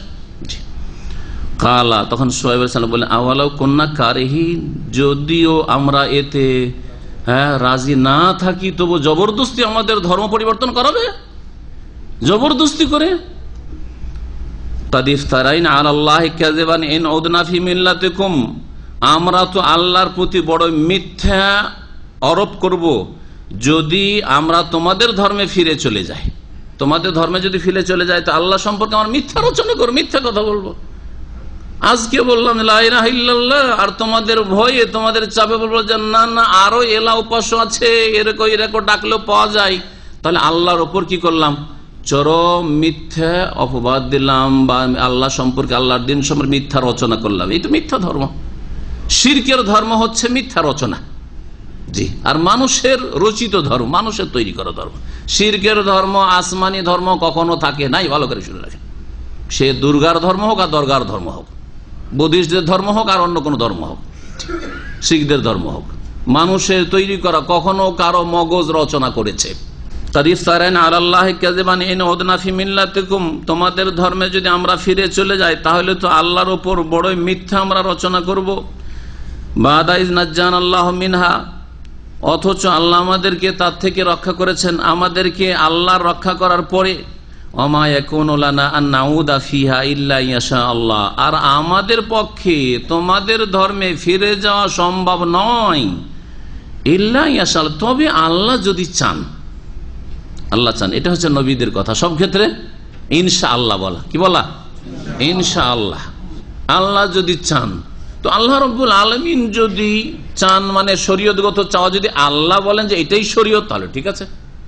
আল্লাহ যদি বলেন যে এদের পূজা করা বা এদের ধর্মটা ঠিক, আমি স্বীকৃতি দিলাম, তাহলে ঠিক আছে। এটা হচ্ছে আল্লাহর একটা চাওয়া, শরীয়তি চাওয়া। আর আরেকটি চাওয়া যদি আল্লাহ যদি এইরকম করে দেন সেটা আলাদা কথা। কিন্তু আমরা না, আমরা হক পথ পেয়ে গেছি, সত্য পথ পেয়ে, তারপরে কখনো আর ভ্রান্ত ধর্মের দিকে, মন গড়া ধর্মের দিকে ফিরবো না। ওয়াসিয়া রাব্বুনা কুল্লা শাইইন ইলমা, আমাদের প্রতিপালক প্রত্যেক বস্তুকে তার জ্ঞান দ্বারা পরিব্যাপ্ত করে রেখেছেন। আল্লাহর জ্ঞান প্রত্যেক বস্তুকে শামিল। আলাল্লাহি তাওয়াক্কালনা, আমরা আল্লাহর উপরে আস্থা ভরসা করি। রব্বানা ইফতাহ বাইনানা ওয়া বাইনা কওমিনা, তারপরে দোয়া করেছেন শুআয়ব আলাইহিস সালাম, হে আমাদের প্রতিপালক, আমাদের মাঝে আর আমাদের জাতির মাঝে তুমি চূড়ান্ত ফয়সালা করে দাও, বিল হাক্কি, সত্য ফয়সালা করে দাও, একটা হক বাতিলের ফয়সালা হয়ে যাক। ওয়া আনতা খায়রুল ফাতিহিন, তুমি সর্বোত্তম ফয়সালাকারী। ওয়া ক্বালাল মালাউল্লাযীনা কাফারু মিন কওমিহি, শুআয়ব আলাইহিস সালামের সম্প্রদায়ের কাফের নেতারা বলল, লাইন ইত্তাবাতুম শুআয়বান, কারকে বলল?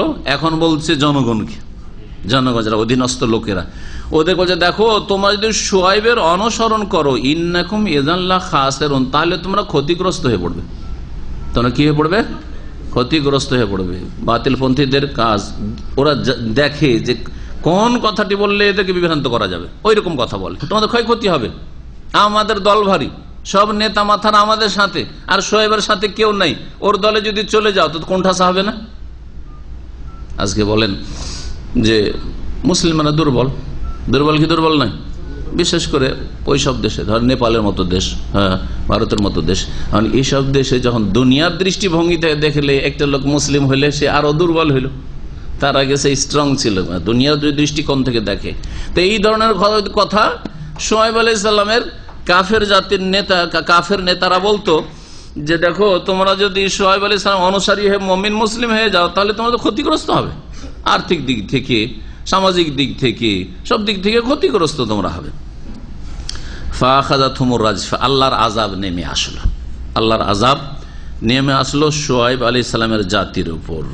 আল্লাহ পাক বলছেন যে তাদেরকে পাকড়াও করলো প্রচন্ড ভূমিকম্প। আর রাজফা, এখানে ভূমিকম্পের কথা উল্লেখ করা হয়েছে।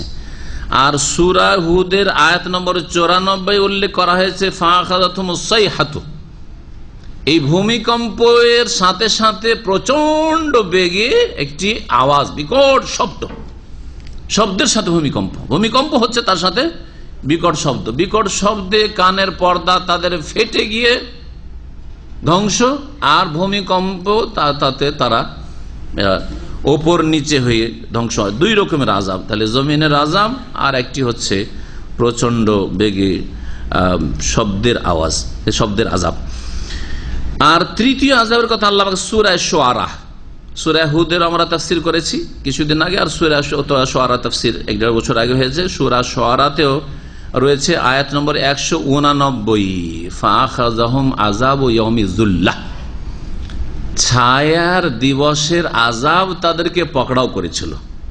তাহলে এমন আযাব যেটা মেঘমালার মতো ছায়া করে এসেছিল, অনেক দিন ধরে বৃষ্টি হয়নি ওই এলাকায়, তারপরে মেঘ দেখতে পেয়ে এত তারা আনন্দিত হয়েছে যে ওই মেঘমালার নিচে রোদরে আর কষ্টে থাকতে পারছে না, এত গরম পড়েছে। তখন ওই মেঘের নিচে যেমনই আশ্রয় নিয়েছে আল্লাহ পাকের আযাব নামতে শুরু হইল, আল্লাহ পাক ধ্বংস করে আগুন বর্ষণ। যেখানে মেঘে ঠান্ডা হওয়ার জন্য গিয়েছিল, শীতল হওয়ার জন্য গিয়েছিল, আল্লাহ পাকের আগুনের আযাব ওই মেঘমালা থেকে বর্ষিত হইল। এইভাবে আল্লাহ পাক ধ্বংস করেছিলেন। এখানে আরো উল্লেখ্য, যা সূরা শুআরাতে অথবা সূরা হুদে উল্লেখ করেছি তাফসিরে, কারণ বিভিন্ন সূরাতে এই ঘটনাগুলি এসছে যে শুআয়ব আলাইহিস সালামকে যেমন মাদিয়ানের অধিবাসীদের জন্য নবী রাসূল করে পাঠানো হয়েছিল হেদায়েতের জন্য, তেমনি পাঠানো হয়েছিল আইকাদের জন্য। কাযযাবা আসহাবুল আইকাতিল মুরসালিন। আইকা মানে জঙ্গলের অধিবাসীরা, জঙ্গলের অধিবাসীদের হেদায়েতের জন্য শুআয়ব আলাইহিস সালাম পাঠিয়েছিলেন। এই দুটোর সমন্বয়ে বলেছিলাম যে এই মাদিয়ান শহরের চারপাশে ঘন জঙ্গল ছিল, যেগুলো আমাদের দেশে গ্রাম, শহরের চারপাশে গ্রাম এলাকা থাকে। তো ওই বন জঙ্গলে বা ওই বন জঙ্গল এলাকায় যেসব লোকেরা বাস করত তাদেরও হেদায়েতের দায়িত্ব, তাদেরকে রাস্তা দেখানোর দায়িত্ব দেওয়া হয়েছিল শুআয়ব আলাইহিস সালামকে। এই দুই এলাকার ওই আইকা বন জঙ্গলের লোক অবাধ্য হয়েছিল, তাদের উপর আযাব এসেছিল, আর মাদিয়ান শহরের লোকদের উপর আল্লাহ পাকের আযাব এসেছিল যখন আল্লাহর প্রতি তারা ঈমান নিয়ে আসতে অস্বীকার করেছিল। ফাআখাযাতহুমুর রাজফাতু ফাআসবাহু ফি দারিহিম জাসিমিন, তাদেরকে প্রচন্ড ভূমিকম্প পাকড়াও করলো। ফাআসবাহু ফি দারিহিম জাসিমিন, তখন তারা নিজ নিজ বাড়িতে উপুড় হয়ে পড়েছিল। ফাআসবাহু, তাদের সকাল হয়েছিল, ফি দারিহিম, নিজ নিজ ঘরে, জাসিমিন, মুখের ভরে উপুড় হয়ে মুখের ভরে পড়েছিল। এইভাবে আল্লাহ পাক তাদেরকে ধ্বংস করেছেন। আল্লাযীনা কাযযাবু শুআয়বান, যারা শুআয়ব আলাইহিস সালামকে মিথ্যা মনে করেছিল, কাল্লাম ইয়াগনাউ ফিহা, আল্লাহর আযাব চলে আসার পরে মনে হচ্ছিল যে ওই এলাকায় যেন তারা কোনোদিন বাসই করেনি। এমন ভাবে আল্লাহ নিশ্চিহ্ন করেছেন, কিছু বাঁচলে বোঝা যায় যে যাক কিছু গেছে, কিছু লোক আছে, আবার পুনর্নির্মাণ শুরু হইলো, আর আবার বসবাস শুরু হইলো, বাড়িঘর ঠিকঠাক করা শুরু হইলো। আজকালকার ভূমিকম্পগুলি যেগুলি হচ্ছে, ছোটখাটো ভূমিকম্প, এটা এরকমই হচ্ছে, হাজার হাজার লোক মারা গেল, কিন্তু কিছু লোক বাঁচলো, আর তারপরে আবার শহরটা গড়ে উঠলো ধীরে ধীরে। হচ্ছে না। কিন্তু সুবহানাল্লাহ, আল্লাহ পাকের এত বড় ভূমিকম্প ছিল যে বলছেন আল্লাযীনা কাযযাবু শুআয়বান, আল্লাহ পাক বলছেন যারা শুআয়ব আলাইহিস সালামকে মিথ্যা জ্ঞান করেছিল, কাল্লাম ইয়াগনাউ ফিহা, যেন তারা ওই এলাকায় মাদিয়ানে বসবাসই করে নাই, কোনদিন এখানে কেউ আসেইনি, জনহীন এলাকা ছিল। আল্লাযীনা কাযযাবু শুআয়বান, যারা শুআয়ব আলাইহিস সালাম মিথ্যা জ্ঞান করেছিল, কানহুমুল খাসির, তারাই ক্ষতিগ্রস্ত হয়েছিল। অথচ তারা মুমিনদেরকে, যারা ঈমান নিয়ে আসার জন্য বলতে আসতো বা আগ্রহ দেখাইতো, অথবা দুর্বল লোকেরা, জনগণ যারা ছিল, ওদের দিকে চেয়েছিল যে আমাদের নেতা মাথারা কি বলে, ওদেরকে কি বলতো যে লাইন ইত্তাবা'তুম শুআয়বান, শুআয়বকে যদি মানো তাহলে কি হবে, ক্ষতিগ্রস্ত হবে। কে ক্ষতিগ্রস্ত দেখলেন?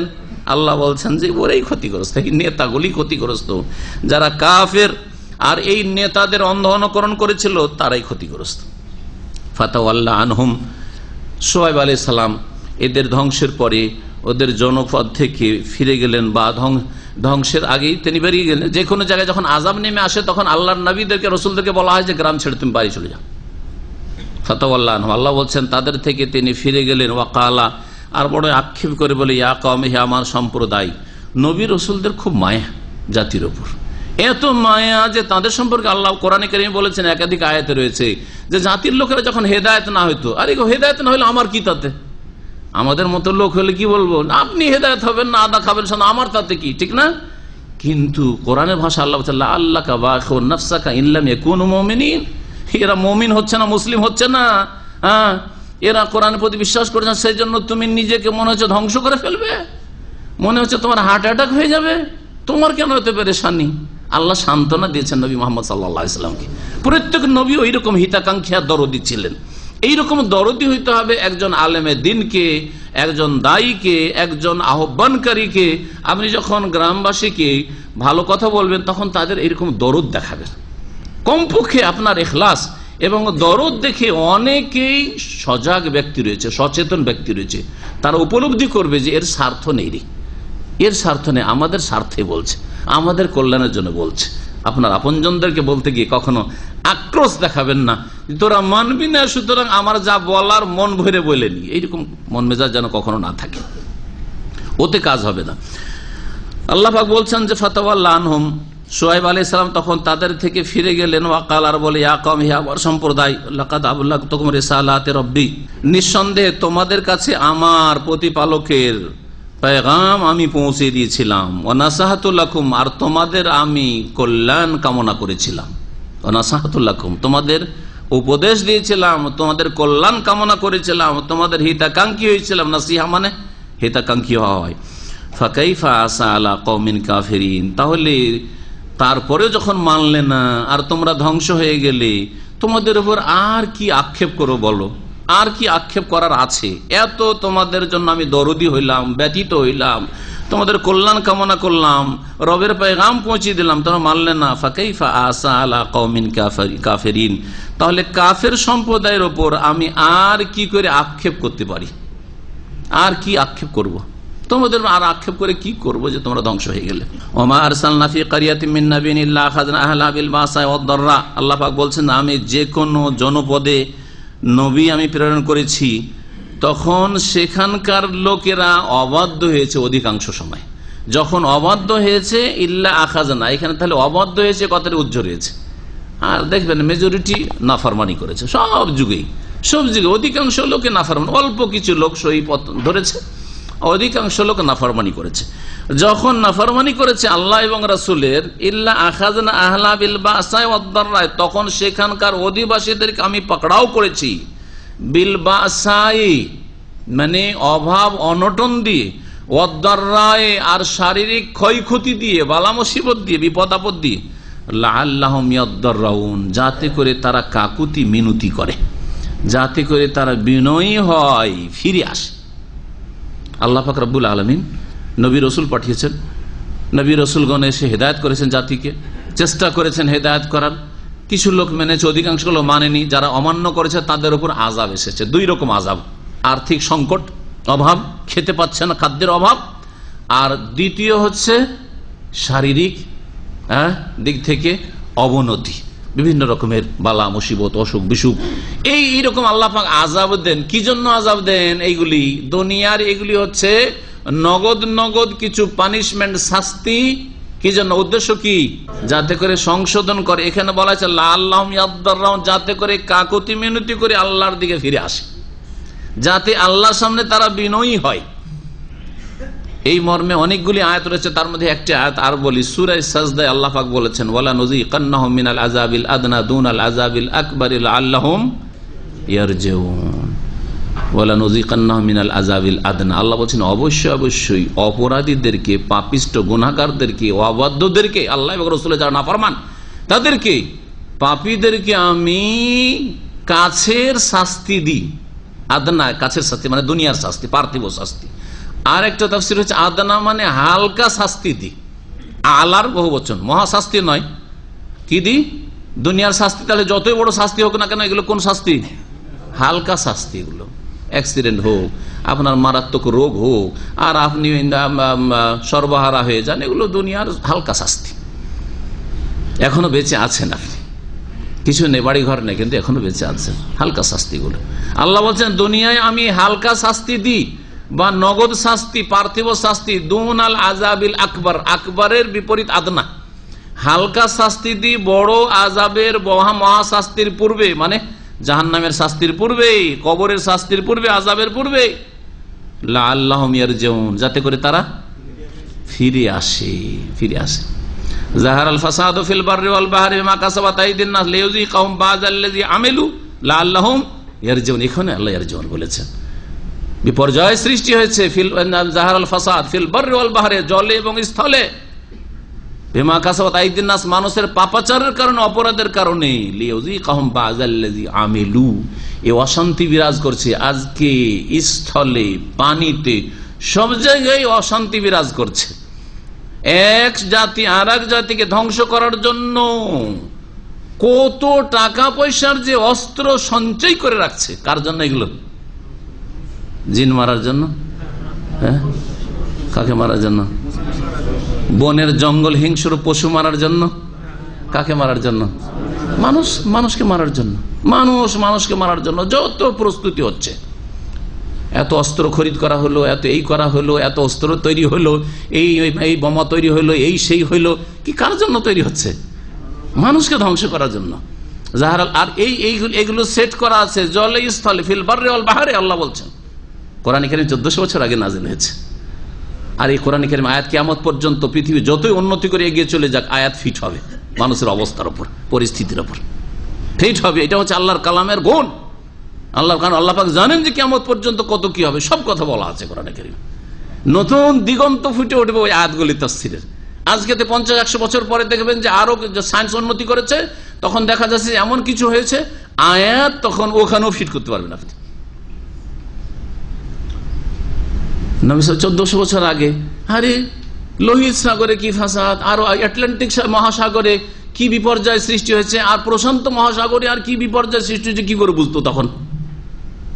হ্যাঁ, সংক্ষেপে বুঝে নিয়েছে যে আল্লাহ পাকের জমিনে ফাসাদ নেমে আসে মানুষের পাপের কারণে। হ্যাঁ, মানুষের পাপের কারণে মানুষ মানুষকে খুন করার জন্য প্রস্তুতি নিচ্ছে। বেমা কাসাবাত আইদিন নাস লিউযিকাহুম বাযাল্লাযী আমিলু, তাদের কিছু পাপের শাস্তি দেওয়ার জন্য। আল্লাহ বলেন যে সবগুলি পাপের শাস্তি দুনিয়ায় দেব। বাযাল্লাযী আমিলু, কেন? কিছু শাস্তি দিয়ে লাআল্লাহুম, এর যাতে করে ফিরে আসে, সংশোধন করে, এখনো সুযোগ সুবিধা আছে।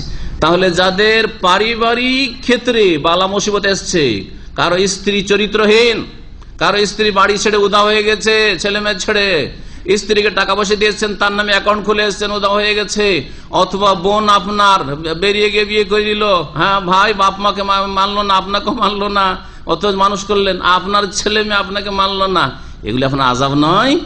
লাআল্লাহুম ইয়ারজিউন, নিজের ভিতরে তলাশ করে দেখো যে তোমার দোষগুলি কি আছে। হ্যাঁ, তুমি কারো মেয়ের ইজ্জত নষ্ট করার চেষ্টা করেছো হয়তো, সেই জন্য তোমার স্ত্রী বা তোমার বোন বা তোমার আর কেউ, তোমার আপনজন কেউ তোমার জন্য কলঙ্কের কারণ হয়েছে যে সমাজে মুখ দেখাতে পারছো না। এগুলো আযাব, শরীরে অসুখ বিসুখ, এগুলো আযাব, হালকা আযাব এগুলো। আল্লাহ আযাব বলে আদনা, যে কোনো রকমের অসুখ বিসুখ হোক না কেন, এগুলো হচ্ছে হালকা আযাব। আল্লাহ আযাব আদনা, আমাদের দেখতে হবে যে এরকমটা কেন হইলো। এমনকি উলামায়ে কেরাম বলছেন যে আপনি ফজর নামাজ জাগতে পারছেন না, আমাদের তো কোনো ফ্যাক্টরি না, ফজর নামাজ পারলাম জাগলাম, না হলে জাগলাম না, কোনো ব্যাপার হইলো। কিন্তু উলামায়ে কেরামরা বলছেন যে ফজরের নামাজ আপনি জাগার তৌফিক পেলেন না, এটা আল্লাহর আযাব। আপনি দেখেন যে গতকালকে কি করেছেন, খুঁজে পাবেন আপনি যে গতকালকে আমি হয়তো ফিল্ম দেখেছি, না পাপ করেছি, বা ইচ্ছা করে একটা জামাত ছেড়েছি, জাগ্রত অবস্থায় হয়তো আসরের জামাতটা ছেড়েছি, ওটা জেগেছিলাম, খেলাধুলা আতে মেতে, অথবা সংসারের কাজে মেতে, যার ফলে আল্লাহ ফজরের নিয়ামত থেকে বঞ্চিত করেছেন, অথবা তাহাজ্জুদ থেকে বঞ্চিত করেছেন। তাহাজ্জুদ পড়া অভ্যাস ছিল, কিন্তু একদিন উঠতে পারলেন না। আপনি ভালো করে তলিয়ে দেখেন যে আপনি আজকের দিনে কোনো অন্যায় কাজ করেছেন, বা কালকে 2-1 দিনের মধ্যে কিছু করেছেন, যার ফলে আল্লাহ পাক আপনাকে অ্যাপয়েন্টমেন্ট দিতে চান না যে আপনার মতো অযোগ্য লোক আজকে তৌফিক পাক তাহাজ্জুদ পড়ার। কিন্তু আমরা তো মোটা খাই মোটা বুঝতে পারছি না যে এত অপরাধ করছি, যার ফলে ফজরে তাহলে যেই ব্যক্তি মাসে 20টা দিনে উঠতে পারছেন না, তাহলে বোঝা যাচ্ছে যে অনেক পাপ আছে, যার ফলে আল্লাহ চান না যে তোমার নেকির ব্যালেন্স বাড়ুক, আর তোমার নাজাতের জারিয়া হোক, আর তুমি সারা রাতের তাহাজ্জুদের সওয়াব পাও শুধু ফজরের জামাত পড়ে। কিন্তু যেই ব্যক্তি ধরেন গোটা মাসটা জাগতে পারছেন, আলহামদুলিল্লাহ বলেন, 2 দিন 1 দিন উঠতে পারছেন না, আবার ত্রুটি খুঁজেন যে কি ব্যাপারটা, উঠতে পারলাম না কেন, সংশোধন করেন। লাআল্লাহুম ইয়ারজিউন, যাতে করে ফিরে আসেন, আপনি সংশোধন করেন। কিন্তু এগুলো কি আমাদের দুনিয়ার ক্ষতি আর দিনের ক্ষতি, কোনটা বড় ক্ষতি? দিনের ক্ষতি। কিন্তু আজকালকার ভালো মুসলিমরাও দুনিয়ার ক্ষয়ক্ষতিটাকে বড় ক্ষতি মনে করে দেখি। টাকা পয়সার ক্ষতি হয়ে যায়, চাকরির ক্ষতি হয়ে যায়, পরিবারের ক্ষতি হয়ে যায়, হ্যাঁ, ধন সম্পদের কোনো কিছু মান ইজ্জতের ক্ষতি হয়ে যায়, শারীরিক কোনো ক্ষয়ক্ষতি হয়ে যায়, অসুখ বিসুখ হয়ে যায়, বালা মুসিবত মনে করি। আর ইমানের ক্ষতি হয়ে গেল, ফরজ জামাতটা নামাজ পড়তে পারলাম না, সূর্য উঠে গেল, অথবা জামাতটা ধরতে পারলাম না, 27 গুণ থেকে বঞ্চিত থাকলাম, এটা যে আমার ইমানের ক্ষতি, আমলের ক্ষতি, এগুলোর আমাদের অনুভূতি নেই আমাদের। আল্লাহ পাক যেন বুঝার তৌফিক দান করেন। তো আযাব দিনেরও আযাব, দুনিয়ার আযাব, দুই রকম আযাব আছে। আল্লাহ পাক রব্বুল আলামিনের কাছে তওবা করে সংশোধন করে ফিরে আসার চেষ্টা করেন। আল্লাহ পাক যেন তৌফিক দান করেন। তারপরে আল্লাহ পাক বলছেন যে সুম্মা বাদদালনা মাকানা সাইয়্যাতিল হাসানা, যে কোন নবীকে আল্লাহ পাঠিয়েছেন, নবী যখন বিরোধিতা করেছে আল্লাহ পাক পাকড়াও করেছেন, যাতে করে তারা কাকুতি মনিতি করে আল্লাহর কাছে ফিরে আসে। তারপরে কিছুদিন পরে যখন ফিরে এসে সংশোধন করেছে, আল্লাহ পাক সচ্ছলতা দিয়েছেন, সুখ দিয়েছেন। সুম্মা বাদদালনা মাকানা সাইয়্যাতিল হাসানা, অতঃপর অনিষ্টের জায়গায়, বিপদের জায়গায় আমি কল্যাণ তাদেরকে দান করেছি। হাত্তা আফাও, এমনকি তারা বৃদ্ধি পেয়েছে অথবা তারা প্রাচুর্যের অধিকারী হয়েছে। আফু মানে বেশি হয়ে যাওয়া, তাদের সুস্থতা বেশি হয়েছে, জনবল বেশি হয়েছে, ধন সম্পদ বেশি হয়েছে, রুজিতে বরকত হয়েছে, ছেলে মেয়েদের সংখ্যা বেড়েছে ইত্যাদি। এইসব যখন হয়েছে, ওয়াকালু, তখন তারা আবার আল্লাহকে ভুলে যায়, পরকালকে ভুলে যায়, আল্লাহর আযাব ভুলে যায়। তারপরে কি বলে, আরে এটা হচ্ছে যুগের আবর্তন বিবর্তন, এগুলো হচ্ছে প্রাকৃতিক বিষয়। একশ্রেণীর লোকেরা বলে না যে আমাদের ওপরও কখনো সুখ কখনো দুঃখ, আমাদের বাপদাদাদেরও এইরকমই হইতো, কখনো সুখে থেকেছে আমাদের বাপদাদারা আর কখনো দুঃখে থেকেছে। এটা তো লাগাই আছে, আমাদের দেশের ভাষা এটা, তাই না? সুখ দুঃখ লাগাই আছে। আল্লাহ পাক বলছেন ওয়াকালু, তারপরে যখন সচ্ছলতা চলে আসে, কষ্টের পরে, বিপদের পরে, তখন বলে কাদ মাসসা আবানা দাররা ওয়াসসাররা, আমাদের পূর্বপুরুষদেরকেও অনিষ্ট বিপদ আবাদ স্পর্শ করেছে, অসাররা, আর সচ্ছলতাও তাদেরকে স্পর্শ করেছে, মানে তারা কখনো দুঃখে থেকেছে কখনো সুখে থেকেছে।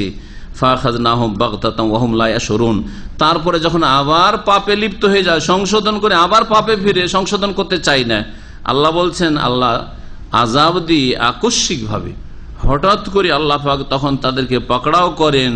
ওহুম লা ইয়াশউরুন, অথচ তারা টের পায় না, বুঝতেই পারে না যে এই সময় আল্লাহর আযাব আসতো, আল্লাহর আযাব নেমে আসে।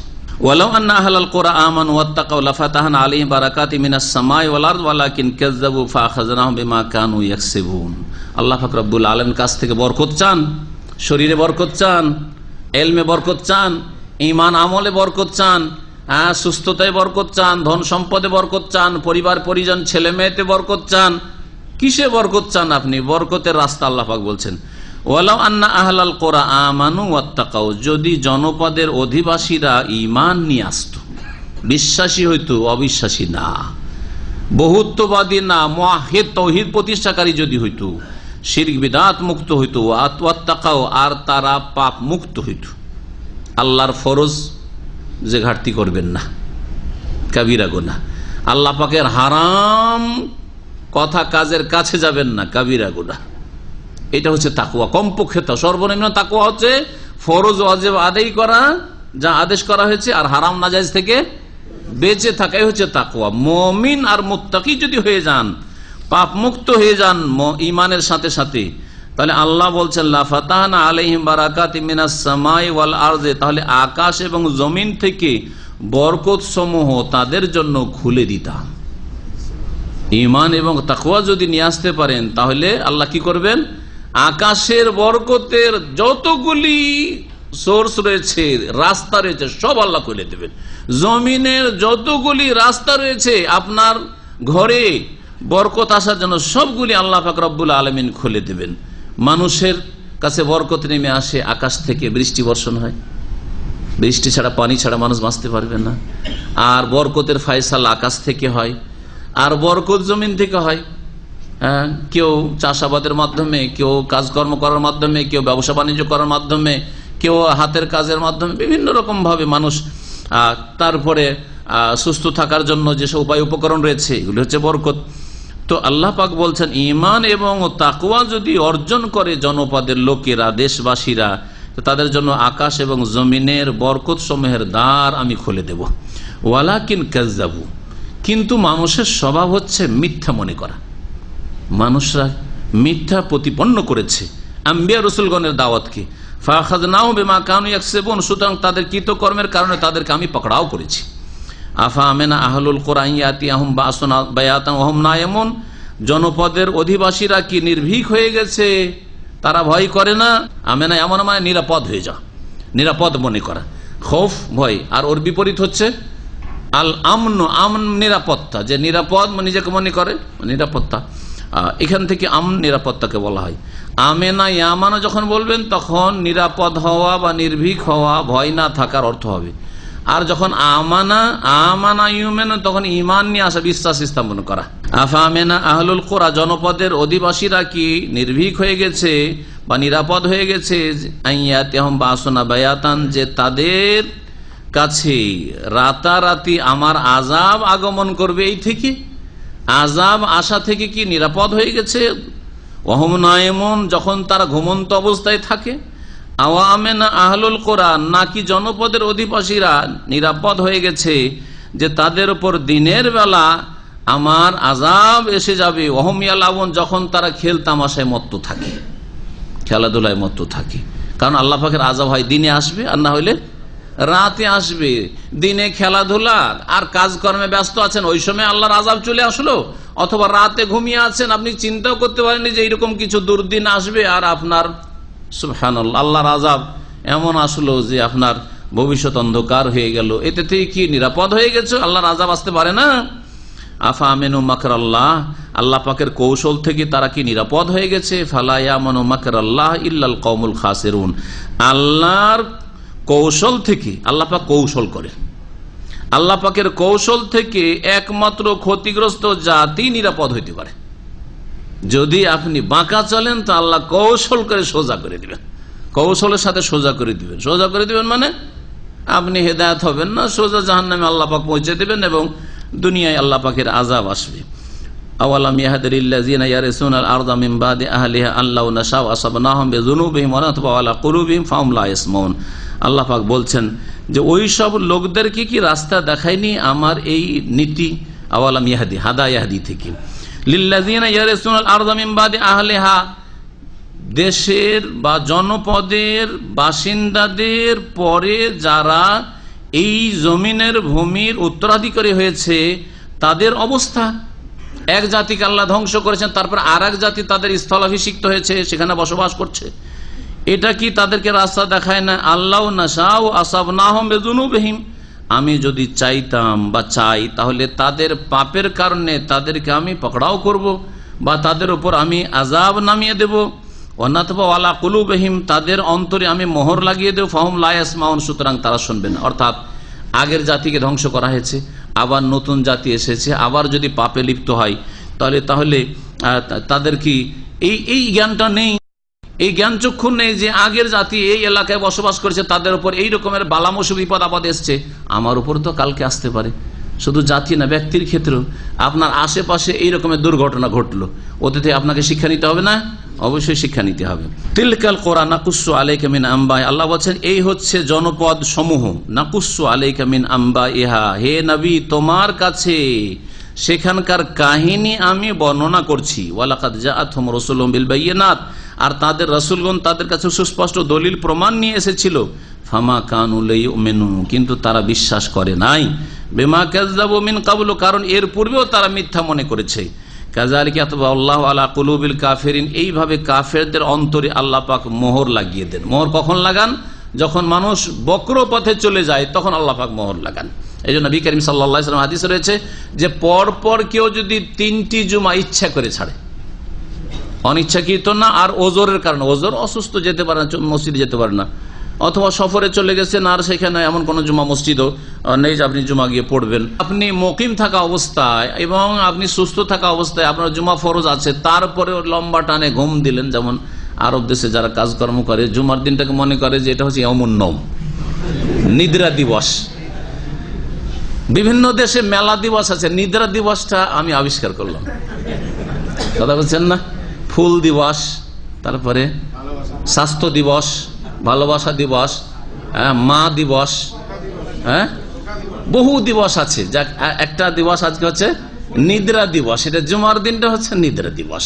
সারা সপ্তাহ কাজ করে, জুমার দিন মনে করে, আর রাত্রে ঘুমিয়েছে 4 ঘন্টা, অন্য সময় হয়তো 6 ঘন্টা ঘুমায়। যদি 6 ঘন্টায় ঘুমান, 6 ঘন্টা ঘুমাইতে পায় না অনেকে, তো রাত্রে 4 ঘন্টা হচ্ছে 2 ঘন্টা যথেষ্ট। তাহলে আজকাল 4:45টায় নামাজ ফজর শেষ হয়ে যায়, তাহলে যদি 5টায় ঘুমান, 5টা থেকে 7টা, 8টা, আর 1 ঘন্টা দিয়ে দিলাম, 8টা যথেষ্ট না? আর 1 ঘন্টাতে 2 ঘন্টা দিলাম, ফাও বোনাস। তাহলে 9টাতে জেগে গেল, কত হয়ে গেল? 5-4 না, সকালে 4 ঘন্টা, রাত্রে 4 ঘন্টা, 8 ঘন্টা। 8 ঘন্টার বেশি ঘুম ক্ষতি, ভালো করে শুনে রাখেন। ইবনে কাইয়িম রাহমাতুল্লাহ বলছেন 8 ঘন্টার বেশি যারা ঘুমায় তারা ক্ষতিগ্রস্ত, তাদের শরীর খারাপ হবে। আর 6 ঘন্টার কম ঘুমাইলে শরীরে ক্ষতির আশঙ্কা আছে।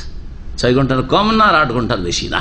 এটা হচ্ছে আদালুন নম, তিনি বলেছেন সবচেয়ে মধ্যম পন্থা অবলম্বন করা ঘুমের ক্ষেত্রে। কিন্তু জুমার দিনে ঘুমাইতে ঘুমাইতে এত ঘুমায়, 11টা 11:30 বেজে গেছে, উঠলো, উঠার পরে আরে ঈদ খুতবা তো শেষ হতে যাচ্ছে। আর মসজিদের কিবলার দিকে যদি গ্লাস ছিল এককালে, আজকাল তো বন্ধ করে দিয়েছে, সুবহানাল্লাহ, দৌড় দিয়ে কে যায় নামাজ নিয়ে কে কি নিয়ে দৌড় দিয়ে আসছে। আসার কিছু লোক নামাজ পেলো, কিছু লোক নামাজ পেল না। আর ডেলি কিছু লোক দিকে দাঁড়িয়ে আছে, তারপর একটা জায়নামাজ সাথে নিয়ে। আমি বলি কি জায়নামাজ কেন? তার মানে আগে থেকে নিয়ে আছে আমি মসজিদে ঢুকবো না, ঠিক না? জায়েজ নামাজ মুসাল্লা হাতে নিয়ে কেন? মসজিদে ঢুকবো না, আর মসজিদে ঢোকার সময় আমি যাবো না, যখন মসজিদে ফুল হয়েছে তখন আমি যাব মসজিদে, ঠিক না? তাহলে এরকম কেন? যারা এইভাবে বিনা ওজরে 3 জুমা ছাড়বে, নবী কারীম সাল্লাল্লাহু আলাইহি ওয়াসাল্লাম বলেছেন তাবা আল্লাহু আলা কালবি, তার অন্তরে আল্লাহ মোহর লাগিয়ে দেন। তো মোহরটা লাগানো আল্লাহর দোষ না আপনার দোষ? জুমা পড়লেন না 3 জুমা, সেই জন্য আল্লাহ মোহর লাগিয়েছেন। বক্র পথ অবলম্বন করে সেই জন্য আল্লাহ মোহর লাগিয়েছেন। জি, এই জন্য কোরআন রয়েছে বাল তাবা আল্লাহ আলাইহা বেকুফরিহিম, তাদের কুফরির কারণে অন্তরে মোহর লাগিয়েছেন, পাপের কারণে। কখনো কুফরির কারণে, কখনো জুমা ছাড়ার কারণে, কখনো নামাজ ছাড়ার কারণে, কখনো বিভিন্ন পাপে লিপ্ত হওয়ার কারণে, হারাম খাওয়ার কারণে। আল্লাহ পাক তারপরে বলছেন ওমা ওয়াজাদনা লি আকসারিহিম মিন আহাদিন, তাদের অধিকাংশ লোককে প্রতিশ্রুতিতে অটল পাই নাই। যে প্রতিশ্রুতি করেছে নবী রাসূলগণের সাথে, অর্থাৎ ঈমান নিয়ে এসেছে, ঈমানের উপর অটল পাইনি। ওয়াইন ওয়াজাদনা আকসারাহুম লা ফাসিকিন, তাদের অধিকাংশ লোকদেরকে আমি নিঃসন্দেহে পাপাচারী পেয়েছি, পাপিষ্ট পেয়েছি, বিরুদ্ধাচরণকারী পেয়েছি। ওয়াইন এখানে ইন্নাহু ছিল, আসলে ইন মানে যদি নয়। ওয়াইন ওয়াজাদনা, নিঃসন্দেহে আমি পেয়েছি অধিকাংশ মানুষকে পাপিষ্ট, গুনাহগার, বিরুদ্ধাচরণকারী। সুম্মা বাসনা মিন বাদিহি মূসা বিআয়াতিনা লা ফিরআউনা ওয়া মালাইহি ফাযালামু বিহা ফানজুর কাইফা কানা আকিবাতুল মুফসিদিন।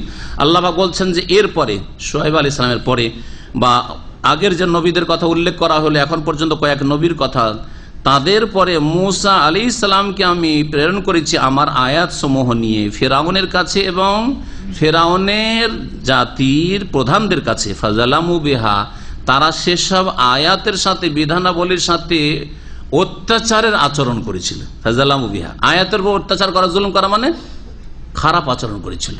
তারা খারাপ আচরণ করেছিল, বিশ্বাস করেনি, অমান্য করেছিল। ফানজুর কাইফা কানা আকিবাতুল মুফসিদিন, সুতরাং চিন্তা করে দেখো বিপর্যয় সৃষ্টিকারী ফাসাদীদের পরিণাম কেমন হয়েছিল। ওয়াকালা মূসা ইয়া ফিরআউন, মূসা আলাইহিস সালাম বলেছেন হে ফিরআউন, ইন্নী রাসূলুম মির রাব্বিল আলামিন, আমি বিশ্বজাহানের প্রতিপালকের পক্ষ থেকে রাসূল হয়ে এসেছি। এরপরে ইনশাআল্লাহ তাআলা মূসা আলাইহিস সালামের ঘটনা শুরু করব, তাতে হয়তো 2 সপ্তাহ লাগবে। তারপরে ইনশাআল্লাহ তাআলা আর হয়তো 3 অথবা 4 পর্বে সূরা আরাফ আমাদের শেষ হবে। এখানে আজকে তাফসীর শেষ করছি। ওয়া সাল্লাল্লাহু আলা নবিয়িনা মুহাম্মদ ওয়া আলা আলিহি ওয়া সাহবিহি আজমাইন।